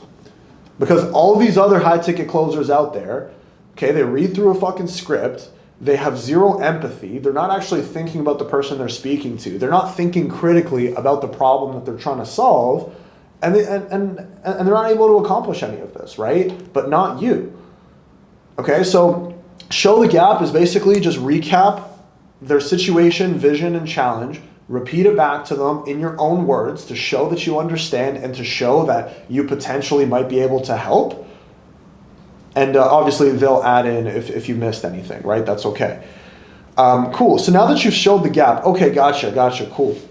Yeah, that's what it is. Okay, great. Now we're going to gain commitment, okay? What gaining commitment can look like. This is basically getting yeses to other things outside of, what you're selling, at least for now, right? So the more, commitments that you gain and the larger the commitment, the higher likelihood that you're going to close the deal, right? For example, if me and you are talking and somehow is like, we have a conversation and you make a commitment for the rest of your life, you are going to dedicate yourself to fitness and getting into the best possible shape a human can get into. Let's say like you genuinely made that commitment in your head and it was non-negotiable. All of a sudden, selling you a $5,000 mastermind to work with, some of the top health and fitness minds in the world, all of a sudden that's it's an easier decision because you've just committed to making health and fitness your life's mission. Why would you not invest a few $1,000s to get around some of the people who are on that same mission, right? So we're gonna gain commitments so that it's easier to close, and also to make sure that we can actually help our prospect and to make sure that they're actually qualified for what it is that we sell for, right? So for example, like if you're selling some kind of like coaching program, right? You're going to get your prospect to commit to putting in the work, right? Hey, let me ask you, Mr. Prospect, you got big goals and everything and they're great. Can I count on you to set aside hours every day to work on this? Yes, I can. Yes, you can. Okay, great.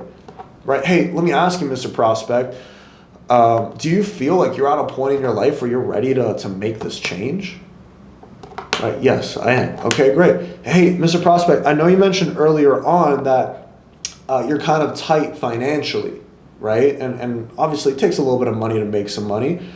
Are you at a place where you're ready to, take a little bit of risk so that you can put yourself in a position where you never have to worry about a few $1,000s ever again? Okay, good, because that's what it's going to take. And my job here on this call is to set you up with the right expectations so that you can go on and see results within our program. And I want you to understand what needs to happen on your side for you to see those results, right? Hey, I just want to be clear. For any of you guys getting into sales and learning everything that I'm talking about, I can go off the cuff. I can just go on and on because I understand this so well. However, the reason why I'm able to understand this so well and I'm able to make the money that I make in sales was because I made a decision a long time ago to go all in, zero distractions. I had to make certain sacrifices in my life. I had to cut off negative relationships. I had to make a total 100% commitment to sales 4 years ago. For me to almost 5 years ago, for me to be in the position that I'm in today. Are you willing to do something similar? I don't know. If you are, great. You have a really good chance of getting to a pretty amazing lifestyle, right? However, I'm not going to sell you something if you're not really about it, if you're not really all in. Because on the flip side, if I'm like, hey, it's going to be super easy, just buy what I'm selling and it'll be super easy, don't worry. First of all, that's again, what we were speaking about earlier, sales has changed. People see that nonstop all day, every day.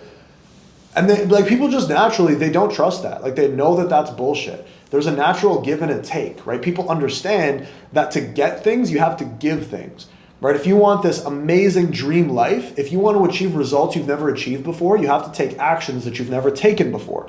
Everybody intrinsically understands that, right? So with your commitments, don't be afraid of gaining massive commitments, right? Don't be afraid of hey, Mr. Prospect, listen, I just want you to know this is going to be one of the hardest things that you've ever done. However, it's also going to be one of the most fulfilling and life-changing things that you've ever done if you can do it. Do you feel ready for it? Awesome. That's going to get the right type of prospect excited, motivated, and they're going to like you more and they're going to trust you more because of it.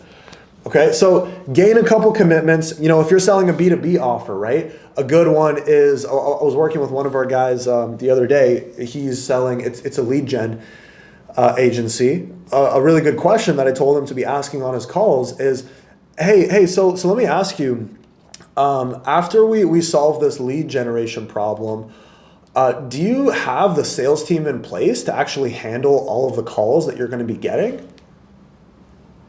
It's a really good commitment, right? Because that's an example of a future pace.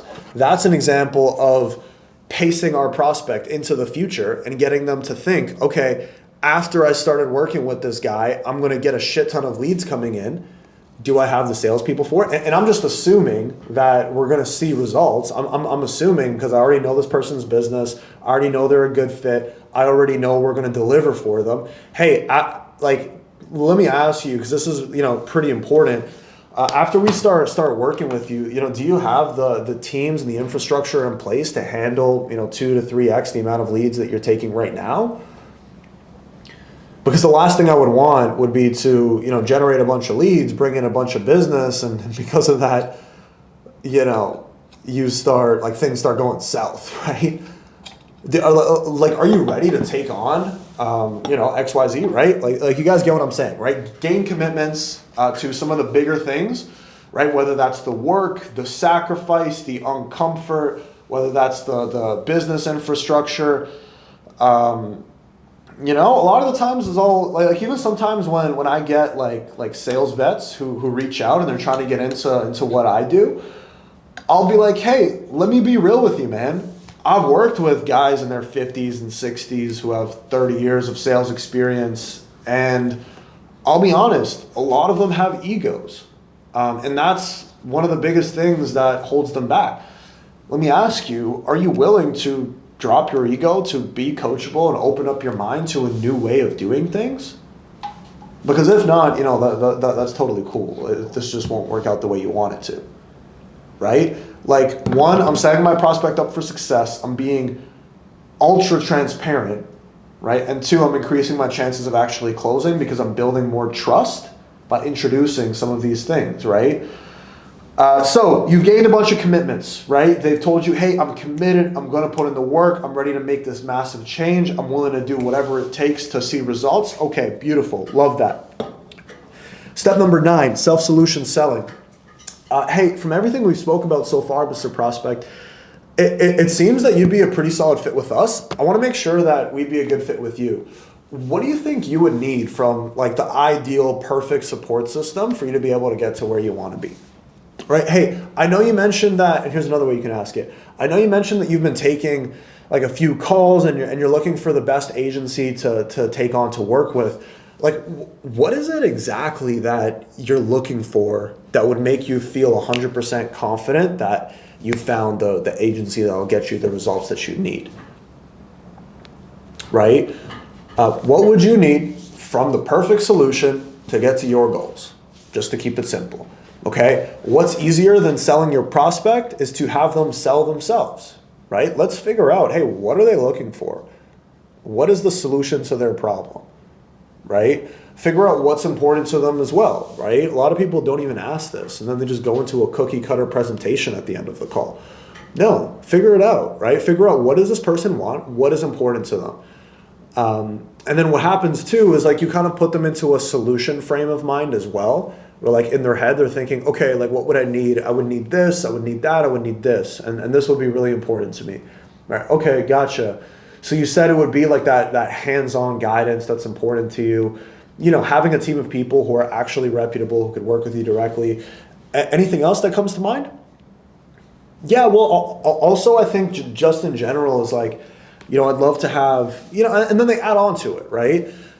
Listen to the keywords that they use, right? So whatever it is that you're selling, right? Let's say like we're talking about, coaching, online coaching for anything, right? And they're like, hey, like, I really want to feel like, people are in my corner. Whenever I have a question, someone's there to answer it. That's important because there's a lot of people that run coaching programs that like they're not active at all. And it's like very low touch points, and they don't really care about the people that they work with. Like, it's unfortunate, but there's a lot of businesses out there like that. So it's a pretty genuine concern, right? So this person, they're worried that they're going to start and they're going to get stuck, and they're not going to be able to reach out to someone, right? Let's say they've mentioned that. Okay, great. I'm going to note that down in my presentation. I'm going to address that. Like, I'm going to bring that up, right? If someone says, hey, like, I really just need like a step-by-step, like, I just want to cut some of the trial and error. So like, however you guys do that, I don't know, but okay, sure. Cut the trial and error, step-by-step, very straightforward, right? These are important things to emphasize, right? If someone already has success with some type of business and they're trying to join some type of mastermind, right? Like, I've sold $25,000, $50,000, $100,000 mastermind events for some of the biggest people on social media. We get a lot of people on these calls who are like 8, 9-figure entrepreneurs, right? They're not showing up to make friends, right? They're showing up to get massive value, right? They're not showing up to learn how to start a business. They're showing up because they're looking for the one little golden nugget from somebody who's ahead of them that they can implement to their business that would have a massive effect, right? So if I'm selling an event, I'll ask my prospect, hey, what's like your ideal outcome? Like, what exactly are you looking to take away from this event for it to be a success? Right? And then whatever it is that they say here, we're going to note it down, and we're going to emphasize this in our presentation. Okay? So once we've gotten that, we figured out exactly what they want, we're going to end it off with, okay, gotcha. Yeah. And it's interesting. That actually almost exactly aligns with what it is that we do. Would you like to hear a little bit more about how our program actually works? Yes, I do. Cool. Step number 10, presentation. Okay? Presentation. The key with your presentation, again, people over your product, right? People expertise versus product expertise. Spend like 2 to 3 minutes breaking down what it is that you sell. I wouldn't go longer than that. A lot of people will throw up a Zoom and they'll have a visual with it. Most of the deals that I've closed, and I've sold millions, has just been like a simple explanation over the phone. I like to stick to 3 main deliverables, right? So if the program that I'm selling has 3 components to it, right? It's got group calls, it's got one-on-one, and it's got a course. I'm going to stick with those 3 things, right? So the key with your presentation is you want to go deliverable benefit, deliverable benefit, deliverable benefit. Okay, so what is the deliverable? The deliverable is what the thing actually is, right? So hey, Mr. Prospect, we're going to be doing group coaching calls 10 times a week. Okay, we do them in the morning and we do them in the evening, twice a day, every single weekday.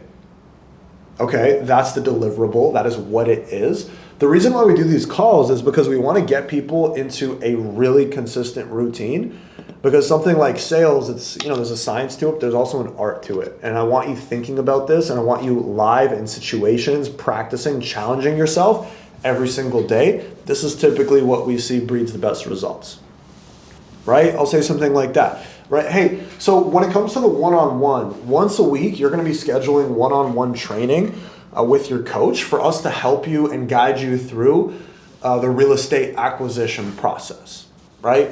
Okay, awesome, deliverable. The reason why we do this is because a lot of people who are coming in for the first time, the biggest thing stopping them is a fear of making a mistake, and it's totally valid. So what we do with the one-on-one is we basically walk you through every single step of buying your very first deal. We take you through choosing the property, doing the underwriting, closing the deal, what to do after that. We literally take you through all of it, and we hold your hand through it so that you have the highest chance of success, and most importantly, just so that you feel confident throughout the whole process, right?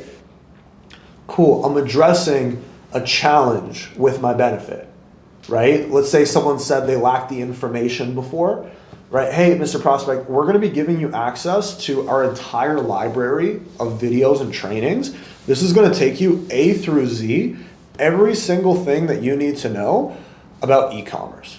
Okay, so we're going to assume that you know nothing. We're going to start to take you through how to build a store, how to find your product, how to run your ads, and how to actually automate your business as well. Hey, the reason why we have these courses is so that you have like a step-by-step blueprint. Whenever you're unsure of what to do, you load up the videos, you start watching, and you're always going to have clarity on what your next step is. Does that make sense? Right? Do you see how I'm addressing there is so much information overload? Do you see how I'm addressing that challenge with the way that I introduce the course and my presentation? Very subtle, guys, but understand your prospects' problems better than they do and show that you understand it, and they're going to want to do business with you. Okay, so that's typically how it's going to go with your presentation, right? He's going to break it down. Don't like hype it up. Don't do any crazy shit, right? Hey, this is what it is, and this is what that's going to do for you. Here's the second component, and this is what that's going to do for you. Here's the third component, and this is what that's going to do for you. And that's exactly how we're going to get you from where you are to where you're trying to be. Does all that make sense? Okay, great. Now, when it comes to the investment for everything I just explained, very straightforward, just going to be a one-time fee of $25,000. Shut the fuck up. Right? Let it drop, let it sit. That's exactly how you should be doing your price drop. No nonsense, no bullshit. Drop your price and just be quiet for a second. Just let it soak in, especially if whatever it is that you're selling, it's expensive, which it should be. Yeah, like just let it sit for a second, right? Like don't be like, yeah, so it's $25,000, but if you'd like, you could also do a payment plan. You can do this and blah, blah, blah. Just be quiet, right? Hey, yeah, so when it comes to investment for everything I just explained, just gonna be a one-time fee of $8,000. This is something, the price drop is something that I used to practice in the mirror, especially when I would like get on a new offer, especially when we were selling the 25, the 50 and the 100. We were doing that mastermind, right? And like that was the first time that I ever sold something that expensive. Like I had to practice saying $25,000 with confidence. It was a lot of money, and I was never asking for that amount of money before. But yeah, that price drop, cool, confident, act like you do this all day, every day, and everybody is just writing you checks for massive amounts of money, even if they aren't already, or if they aren't yet. Yeah, cool, confident, you do this shit. Yeah, it's just going to be a one-time investment of $100,000 US. Confident, I do this shit. Not. Hey, so Mr. Prospect, it's just going to be a one-time investment of it's going to be $3,000. Right, my tone is off. Right, you want that downward inflection. Right, hey, it's just going to be a one-time investment of $6,000. Downward inflection versus $6,000. $6,000. Right? Like think about your tone here, right? Just say it with confidence, you'll be good. Super simple. Cool, guys, that's the 10 steps. Okay, so just to recap, introduce yourself and who you're calling from, right? Hey, what's going on? Misha here with XYZ Company. You ready to jump in? Awesome, let's do it. Hey, so what I'd like to do here on this call, start out with a few questions, understand if and how I can support you. If I can, I'll show you how. Sound good? Great. Situational. We're getting a little bit of background, gaining some intel, some information on their situation and some of their main problems that they're struggling with. Okay, vision. We're finding out where they're trying to go. What is the end state that they're actually working towards? What does that look like? What does that feel like? What would that do for them? Okay, challenge. We're understanding why have they not accomplished that vision yet? What has been holding them back from making that happen? Okay, we're going to ask them, hey, like, so what are the consequences if you don't solve this problem? Like, what happens if this doesn't change? Right? We're going to show the gap. Okay, so just to recap everything that we spoke about, this is where you are. This is where you want to be. This is the exact reason why you're not there. Am I understanding correctly? Right. Okay, great. We're going to build a lot of trust with that, showing the gap. Now we're going to say, hey, listen, Mr. Prospect, I think I could help you here, but this is what it's going to take. It's going to be difficult. You're going to have to show up every single day. You're going to have to step into the best version of yourself. Do you even feel ready for that? Do you feel like it's the right time? Right? They say yes. You gain the commitments. Okay, awesome. You're going to ask them, hey, so what do you think you would need? Like, just so I'm understanding here, what exactly are you looking for from the perfect support system for you to feel confident that you can hit that dream outcome and accomplish what you want? I need this, this, and that. Okay. Is there anything else that you would need? Nope. It's just that. Awesome. Hey, I think I can help you here. What we do actually pretty closely aligns with that. Would you like me to explain how? Great. Break down what it is that you do. Nice and simple. By that point, by the way, before presentation, they've already made a decision to do business with you. They've already made their decision of whether or not they want to do business before you even present. Okay, the presentation is just the icing on the cake. And then at that point, you let them know how much it costs. And then if the thing is, the 10-step framework is built to not get objections, right? Especially in challenge-based, that's where you're preventing. And usually the better you get at sales, the less objections that you get. Most people are just like, you've already prevented everything, you've already addressed everything earlier on in the conversation.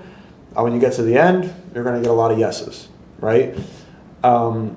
It's usually when you start out as you get more objections because, you know, when you have less experience, it's harder to like pick up on clues that you're going to get an objection later on in the call, so you don't really address them, right? Like small things, right? Like if your prospect is like kind of wishy-washy about something, you know, and there's a little like something in their tone that is off. It's like someone who's a little bit newer won't really address that, and they won't recognize that. When you've been in the game for a long time, you can see through that, right? So keep that in mind. Guys, let's keep going. Let's keep going. All the real ones who are still watching, shout out to you for sitting down, for getting down some notes, for understanding what it is that we do, and for recognizing the value in, you know, sitting down, learning, and gaining information. A lot of other motherfuckers are scrolling Instagram right now, doing stupid shit, not getting better, but you are. So shout out to you. Let's keep going. 2 more topics I want to get into, and then we're going to wrap up this video. Buyer psychology, okay? We're going to talk about the different forces that work within a prospect psychology, because the thing is, this framework that I just explained, it's a framework, and it's built as a framework so that you can make decisions while you're on the call and adjust this framework to the person that you're speaking to, okay? There's 2 main forces that are going to be at play with any type of buyer, okay? There's going to be the pace of the buyer, and then there's going to be the direction of the buyer. Okay, so the pace is the speed at which they're moving towards taking action, right? So an easy way to think about it is basically, have they already made the decision that they want to do something about their problem, right? There's a lot of people who will show up, and before they even show up to a call, it's like they know, hey, here's my problem, I know what it is, and I need to solve it. Okay, great. They're going to hop on the call.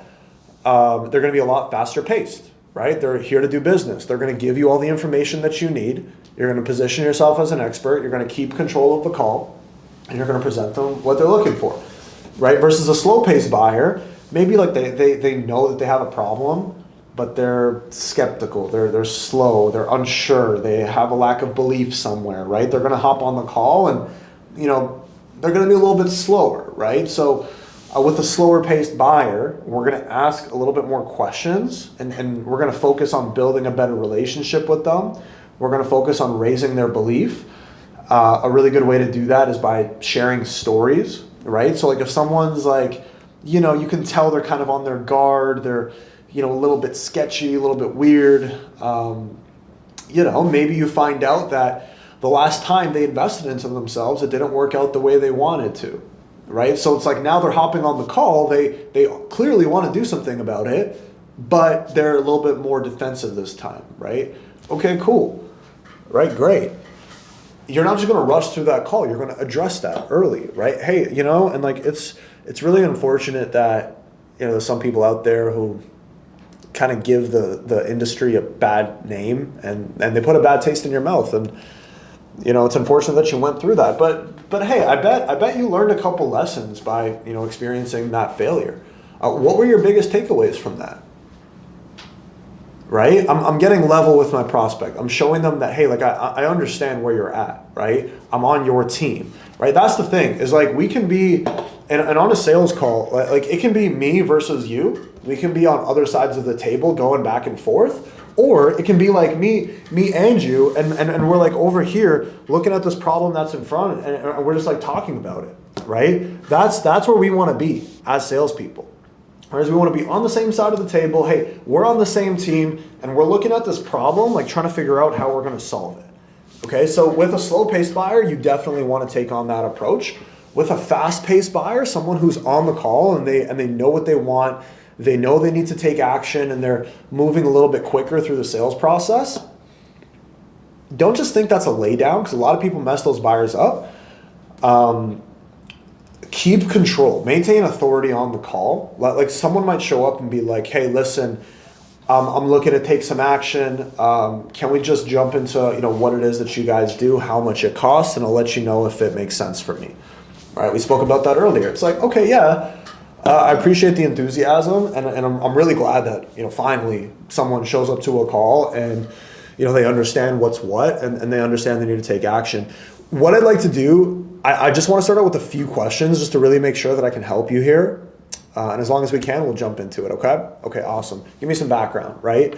So I'll make an emphasis with a fast-paced buyer. I want to make sure I can control the call. I want to make sure I can get the information that I need from them to properly qualify them and properly prescribe them a solution.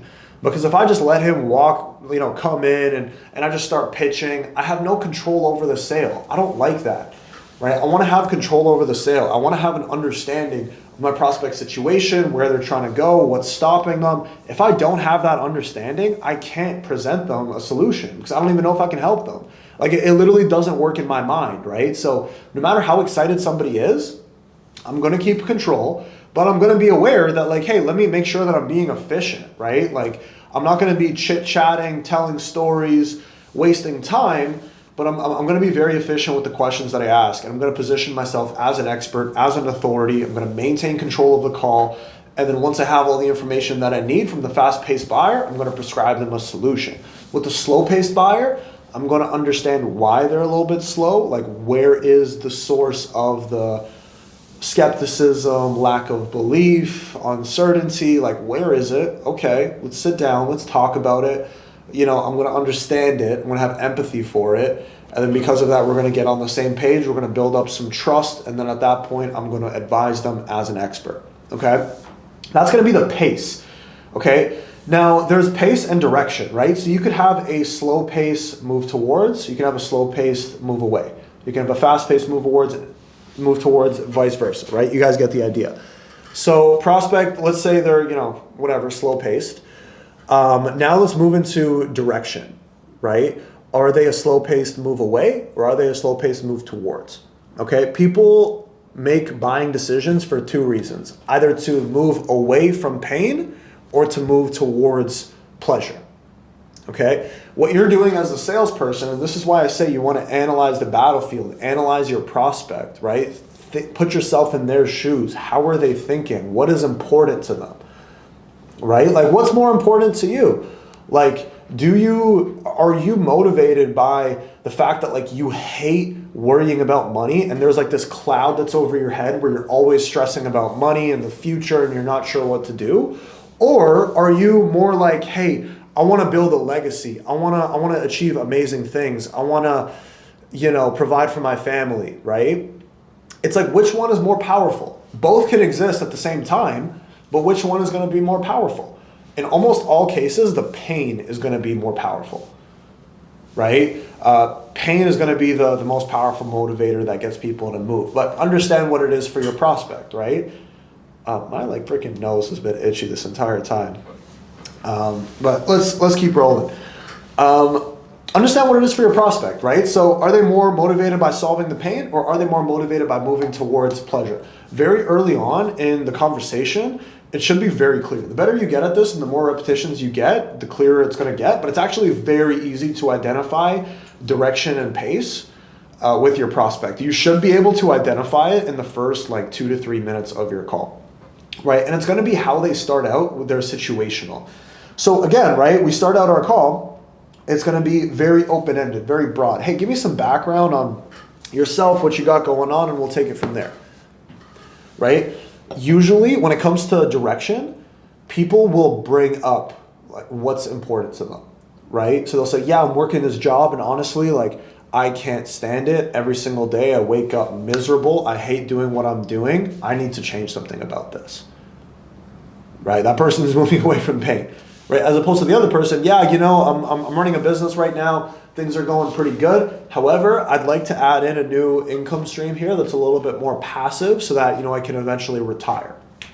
Awesome. Right? They're going to start out their call where they explain what's more important to them, right? And just overall just gauge, right? Trust your gut. trust your instincts, ask questions, be curious. Do they have massive problems in their life that they need to solve? Or are they trying to achieve something that's greater? Depending on your offer, you're going to see more of one or the other, right? A lot of the times, businesses, if their marketing is good, they're going to be targeting a specific kind of person with a specific type of problem. And you're going to see the same people over and over, right? So like for business, like biz op is what it's called, right? Like the e-commerce coaching, real estate coaching, online coaching on how to make money, business opportunity space, right? You're dealing with a lot of B2C. You're dealing with a lot of people who want to make a change, who are stuck in the 9 to 5 and they're trying to get out of it. Most people in that space are going to be move away buyers, right? As opposed to if you're an agency and you're, offering to run someone's ads for them, still they could be move away, right? Because maybe they're in a situation where like they're under a lot of stress and their business is struggling and they're just trying to solve the problem. Or maybe it's a business where they're already succeeding, but they want to add an extra, 20% in revenue, right? They want to add in email marketing, or they want to start running ads, right? They're moving towards something, right? So the difference in approach is very simple. Just focus more of the conversation on what your prospect is motivated by. So if your prospect is motivated by solving this massive, painful problem in their business, we're gonna spend more time talking about that problem, because I want my prospect to feel the pain of staying there. I want them to start explaining it to me, and it sounds kind of diabolical, but I'm doing it to help people and also to understand and show empathy, right? But I want my prospect to talk about their pain. I want them to start feeling their pain. I'm going to ask more questions about it. I'm going to dig deeper about their pain and get them to really explain it so that the emotions become fresh, so that urgency is created. Urgency is an internal force that gets you to move. Pressure is an external force. And we're going to be talking about that in a little bit. When we introduce emotion into the call, urgency is created. Prospect wants to move right now, right? However, if I'm dealing with someone who's moved towards, right, and they're like, hey, I just want to build a passive stream of income. Like, I just want to build something up online that makes me want money while I sleep, just for the sake of doing it. But because I want to create more income in my life, I want to be able to, create more wealth for myself slowly over time. Okay, great. Cool. That person, if I'm digging deeper on a bunch of pain, they're just going to get annoyed. They're going to be like, this guy's not listening to me. This guy doesn't understand me.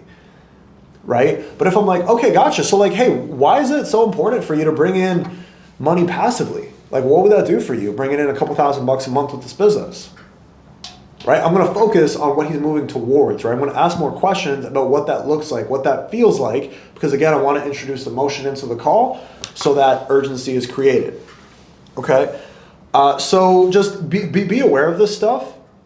Be aware of this and like write down notes. Like as you guys are going through your sales calls, you should write down like, hey, so I just dealt with a move away, fast-paced buyer, right? Someone who really didn't like the situation that he was in and he was trying to get out of it ASAP, right? Okay, great, right? You'll notice that some types of buyers you're better with and some types of buyers you're worse with, right? So pinpoint which ones you're worse at, make the necessary adjustments.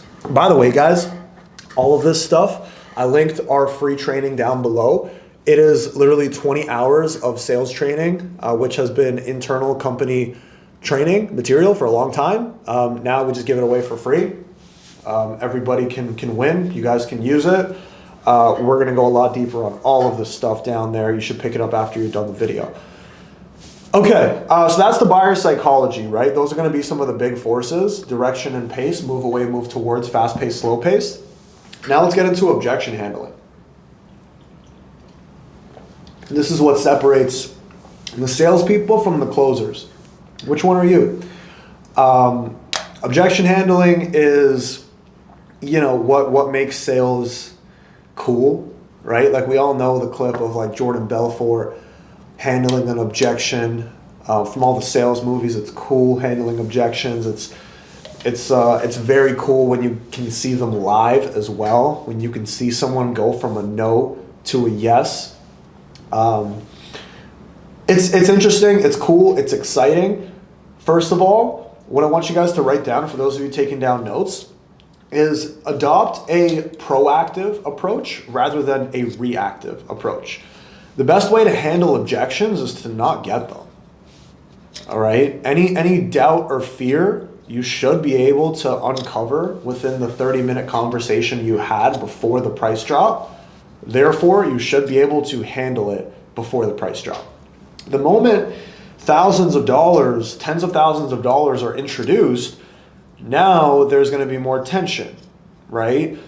It's in fact the highest tension point of the entire call when you ask for money, right? So first of all is adopt a proactive approach rather than a reactive approach. It is much easier to prevent objections than it is to handle them. Okay, and if you prevent them, you won't get them, and you'll just get people who say yes. However, what do we do when our prospect says they want to think about it? They want to take a week. They want to talk to their wife. They want to, talk to their dog.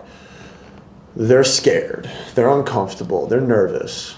They don't trust you. They want an email, right? How do we handle all of this? I'm going to be giving you guys a 5-step framework that we use to handle all objections. Again, it's a framework, right? So I'm going to give you the big steps and the things that you need to get done. And then you can insert your personality and your personal experiences, and you can kind of play to your strengths within the framework, okay? First of all, here's what most people get wrong about objections. There's a lot of clips online. There's a lot of very short 30, 60-second objection handling videos out there. 90% of them are like scripted. A lot of them are fake. It's kind of hard to capture a live objection handle. And it's a lot easier just to tell your friend to like role play an objection handle. A lot of the stuff that you guys see that goes viral on objection handling Instagram reels, like a lot of that stuff is not effective, right? Let me give you an example. Someone says, hey, I just want to think about it. Or I just want to, here's a better example. I saw this video recently. Someone says, hey, I just want to talk to my wife about this, right? Okay, gotcha. No problem at all. And what's that amount of money that you could put down today without having to talk to your wife? What do you mean? Well, there's a certain amount of money that you can spend to go buy groceries without calling your wife, right? Okay, so like how much could you come up with without having to talk to your wife to do today? And then we can do the rest later, right? I see this approach. And I see a lot of people doing a lot of that, okay? Here's the fundamental problem with that approach is that you're assuming that the wife objection is a real objection. You're assuming that when your prospect says they want to think about it for a month, that they're actually going to spend the next month thinking and pondering and writing down pros and cons. It's not true. Okay, there's two kinds of objections. There's a smoke screen, right, which is going to be basically a smoke bomb, right? They're throwing up a smoke screen just to get off the phone, right? It's like a knee-jerk reaction. It's literally like a human instinct just to throw up a smoke screen just to get off, right? You throw a big price tag at someone, they may not be opposed to it, but their first thought is going to be like, I'm not spending that much money right now. Maybe later, but not right now, right? It's just like a gut instinct. It's a gut reaction, right? Think about it. Is a smoke screen. I want to talk to my wife. Is a smoke screen. I need to go find my wallet. Smoke screen. Send me over an email. Smoke screen. These aren't real objections. I don't make decisions on the first call. Smoke screen. There's only 3 real objections. Okay? There's only 3 real objections. It's going to be time, money, or skill. Okay? So either they physically are not going to use what it is that you're presenting them, right? They don't have the time for it. They don't have the money for it. And there's 3 different money objections, which I'm going to get into in a second. Or they don't have the skill. They don't believe in themselves. They don't think that they will be able to use it. They don't think they'll be able to see results, right? Time and skill, you should be preventing. Okay, time and skill, you should be preventing every single time. That should never come up after your price drop if you went through your 10-step properly. The only objection that's ever going to come up is money. Bottom line. Right? If it was free, if I waved a magical wand and I gave you access to everything I just spoke about completely for free, Would you take it? Of course you would. Because it's free, right? Everybody would. So therefore, the only real objection is going to be the money. 3 types of money objections. They do not physically have the money, which a lot of the times, buyers are liars, guys. Dig deeper, get to the truth. What people say and what they mean are 2 very different things. But it's either they don't physically have the money, they have the money, but they're uncomfortable spending it, they're scared, they're nervous, or they have the money, but they don't see the value in what they're selling. They're concerned about whether they're going to see results, right? They're concerned if they're going to see they're concerned if they're going to get what they want to get from whatever it is that you're selling, right? So, when we start out, right, let's say you get the I want to think about it objection, right? Okay, gotcha, totally understand, right? Let me run you guys through the framework. I'm going to give you guys the 5 steps that you can use to handle any objection, to go from smokescreen to real objection to collecting payment. And I'm going to use one example for this, but you guys can use this. You guys can apply this to anything. And like I said, that free training down below is going to go in depth into every single objection individually, so you can learn the exact approach, okay? You drop the price, one-time investment, $10,000. Prospect says, hey, I just want to think this one over. I really appreciate it, and I think I'm going to move forward, but just give me the weekend and I'll get back to you on Monday. Step number 1, neutralize. Okay, this is the highest tension point of the call. The prospect just dropped a smoke screen because they're nervous, they're uncomfortable, they're not sure what to do. They're just trying to delay the decision. They're trying to push it off into the future, right? Just get to a level playing field, right? Neutralize the objection. Gotcha, totally understand, man. I get it, right? Simple. And it's the tone that matters there. A lot of people are like, gotcha, 100%, totally understand. And what exactly do you want to think about, right? People get very defensive when you use that tone, as opposed to, yeah, no, for sure, man. Totally understand.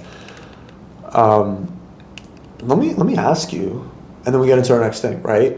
Just that tone. Just keep it soft, keep it chill, detach from the sale. Your prospect is going to have their guard way up. You want to be, kicking back, no problems at all. Gotcha, man. Yeah, no, totally understand. Right, and this is where you can even use ums, and you can stutter on purpose, and you can pause on purpose to get people more comfortable. Yeah, okay. No problem, man. Totally understand. Hey, let me ask you this, right? Step number 1 is neutralize. Step number 2, isolate. Okay, gotcha. And over the next couple of days, like as you're thinking this one over, what are some of the big things that are going to be going through your head? Like, what are some of the most important things that you wanted to think over? Well, it's really the money. It's a lot right now. Like, I could do it, but it's just a really big step, and I'm not the type of person to just sling out tens of thousands of dollars on the spot. Gotcha, totally understand, Mr. Prospect. And hey, that's the exact reason why we're doing this, man. We got to change that. We got to get you to a position where you can pull out the Amex Platinum, whip it out on the desk, and not even look at the price, right? Right. We got a little bit of work to do. Ha, ha, ha, ha, ha. Anyways, isolate, right? Hey, so like, what exactly is kind of going through your head, right? What did you want to go over? What did you want to think over? Just so I'm understanding here. Okay, gotcha. The money. He just said, from what he just said, what type of objection is that? Is that he doesn't have the money? He has the money, but he's uncomfortable? Or is that he has the money, but he doesn't see the value from what he just said? If he said, yeah, listen, I've got it.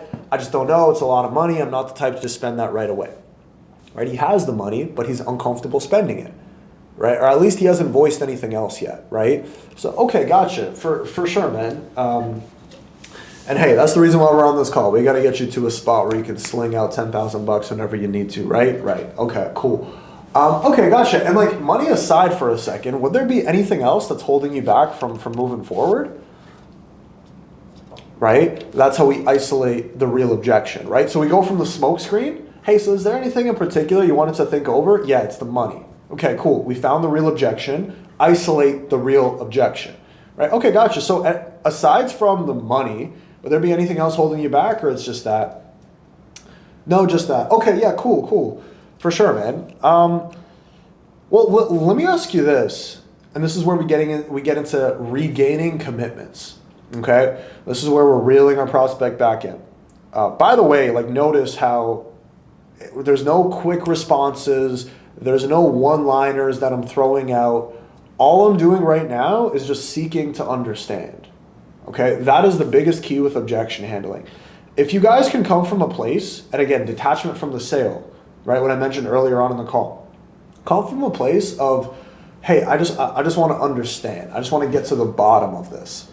I just want to understand the objection, right? I'm genuinely curious about what's holding you back here. That approach, as opposed to, okay, I'm going to overcome this objection right now, right? Because people can feel it. People can feel the commission breath, right? And they're going to get more uncomfortable. Their wall is going to go up, and then they're going to shy away. Okay, so keep it chill, keep it light. You know, sometimes you got to mute the phone, take a couple deep breaths, get yourself in the zone. That's cool. Right? Neutralize, isolate. Now we gain commitments. Okay, gotcha. So, well, what we want to do, I'll give you guys the approach, and then I'll show you how it's done. We want to regain commitments to everything outside of the price. Right? Regain commitments to everything outside of the price. So, okay, gotcha, for sure. And let me ask you, Mr. Prospect, when it comes to like, you know, Amazon FBA, like, is this something that you really see yourself getting behind for the next few years? Right? Commitment to the business model. Yeah, 100%. Okay, for sure. And the thing is, right, like, obviously in our program, like, for us to really help you see results, like, we're going to need you to show up, and we're going to need you to take full advantage of this. I know you mentioned you're kind of busy, family, work, all that. Can I count on you to show up every day for at least 1 to 2 hours so that we can coach you and work with you on your business? Yes, you can. Okay, awesome, great. And once you do that, like, do you feel confident that you'll be able to get to that result of, you know, I know you mentioned you want to get to $10,000 a month, right? And they're going to say yes, or maybe not, right? So two scenarios from here. And guys, follow me, okay? This stuff is gold. Two scenarios right here. You're going to gain the commitments, okay? They're either going to hit you with a yes to every single thing, like a firm, strong yes. And then at the end, they're going to justify, right? So they're going to be like, yeah, I do believe in this, but it's just that, you know, the money, and I just had this happen last week, and I'm really nervous and unsure, right? So they're going to hit you with a yes. And because they just said yes to everything as a gut reaction, because they're a human, 5 seconds ago they said they wanted to think about it, they're going to justify why they want to think about it. They're going to tell you more about why the investment is scaring them. Okay, you got to let them do this. That is going to happen every single time. Either that, or you're going to hear yeah, I believe in e-commerce. Yes, I'm going to put in the work. Hey, do you feel confident you'll be able to see results? Yeah, I think so. Boom, found your real objection. And it's unspoken. Right? If they're not 100% sure that they're going to see results, why would they spend $10,000? Like, very few people are here to gamble. You know, like, people want to buy things and they want to be confident that they're going to see the result that they want to see, right? Sales is a transfer of conviction. Either I'm going to transfer my conviction that, hey, you can crush it working with us, or you're going to transfer your conviction that you can't do this to me, and I'm going to believe you, right? Either you win or your prospect is going to win, but one way or another, somebody's getting closed. So right there, right, like we gain a commitment. Hey, so like, do you feel really confident you'll be able to see results? Honestly, I'm not sure. What do you mean by that? Found the real objection. Okay, so we just went from it being money, I'm uncomfortable, to now it's money, but I potentially don't see the value, and I'm not sure if I'm going to see results. And by the way, and I will say this on my calls, by the way, the last thing I would want you to do would be to part ways with 10 grand and like you're not sure if it's going to be successful or not. Like, my job on this call is really just to give you like a pretty clear outlook of what needs to happen to see results. And just make sure you're coming in with the right expectations, whether that's working with us or without us. What makes you say that? Like, where do you think the doubt is coming from? Right? Well, it's just the fact that I've tried this in the past and it failed, and, I'm just scared of failing again. Gotcha. Okay, cool. Found the real objection. Right? Why do people buy? Because of emotion, not because of logic. Right? Logic is very easy, but it's not going to get people to take massive transformational action. Okay? Transformational action, where someone makes a decision to spend money, to transform, to step into the highest version of themselves, to take a step that they've never taken before, to take probably one of the biggest risks that they've taken in their lives. To get somebody to do that, there needs to be emotions involved, right? It's a big move. So something really powerful, the next step right here, after gaining commitments, is going to be evoking emotion. Okay, this is where you want to be really good with a story.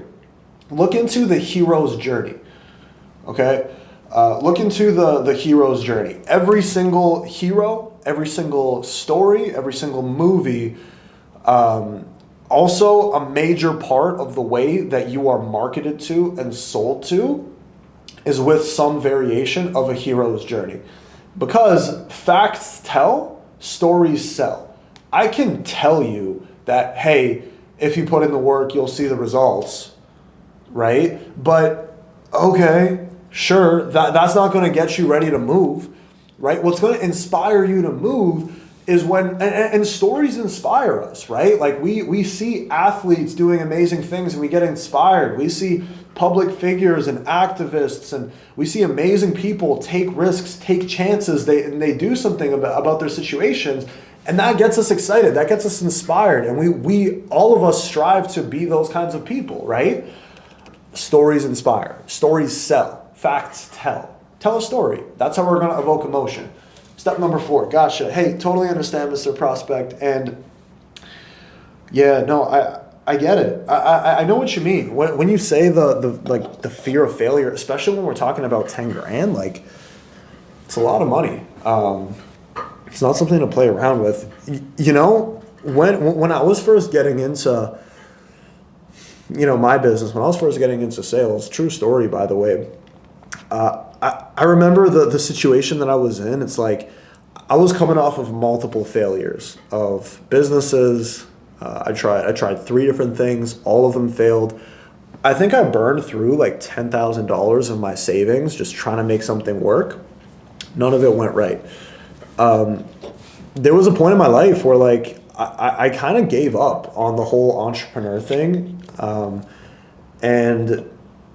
the thing is just where I was at, I hated. Like I was in school at the time, I was working a part-time job. I was making a little bit of money, but honestly, like I was waking up every single day and I was miserable, and I hated the thought of being stuck in the same situation for the rest of my life, and what happened is I was presented an opportunity to take action. I was presented an opportunity to get into sales, and I realized there was 2 ways that I could go. Like I could either, just accept that, hey, the last 3 things I tried failed, so I'll never be successful, or I can make a decision to, take another risk, take another chance, keep going. And, the thing was, it wasn't an easy decision, but I actually completely dropped out of school. I cut off a lot of friends. I disappointed a lot of people around me, and I took a massive risk to get into sales. And at the time it was terrifying, but what I told myself was I was going to do every single thing in my power to make sure that I saw results. I was going to do everything in my power to make sure that I would get to where I wanted to get to. But because the thing is, Mr. Prospect, that feeling of fear that you feel right now, like that's part of it. Every single person feels that feeling. The difference between successful people and losers is, what do you do with that fear? Do you make a decision to rise above it, to act regardless of that fear, to take action and to move forward? Or do you make a decision to move away from it and ignore it and push it down the road? Because that's what most people do. And I wouldn't blame you if you did the same thing. Yeah, blah blah blah. Yeah. Okay. I mean, let me ask you, like, what's the bigger risk here? Like staying in the same situation, nothing changing, and just being in the same spot 10 years from now, or taking a risk to surround yourself with coaches who have helped hundreds of people accomplish exactly what you want to accomplish. Yeah, I guess, but I don't know, I'm still kind of scared. Hey, let me ask you, Mr. Prospect. When was the last time you saw massive results in your life? Where something amazing happened, some beautiful change happened, everything started going right for you. When was the last time something like that happened without you taking a massive step out of your comfort zone? I guess it's never happened. So what makes this any different? Nothing really. Step number 5, ask for the sale. So what do you say, Mr. Prospect? Let's go ahead and move forward. All right, so there's 2 ways you can ask for the sale. You can assume the sale or you can ask for the sale, right? So I could say, hey, you know what? Joe? I think you're ready for this, man. Let's go ahead and move forward, right? Assuming the sale or asking for the sale. Hey, so what do you say? You ready to do this? All right. Again, I would practice that asking for the sale a lot, how to do that right. But regardless, this is going to be the basic framework, right? Neutralize, isolate, gain commitments, evoke emotion, tell a story about, either yourself or a client or someone that you know. Tell a story of someone who is struggling with the same problem that they're having right now, struggling with the same fear, how they overcame it, and how they got to the other side. Then we're going to ask our prospect questions and guide them to the conclusion that, hey, to see results, you have to act in spite of fear, in spite of uncomfort. And it's cool. We can talk next week. We can talk next month. I can give you till next year. But the reality is, at one point or another, we're going to have to face this fear and this uncomfort that you're feeling right now. And I'll let you in on a little secret. It's not going to change with time. Which it's not, by the way. It's really not.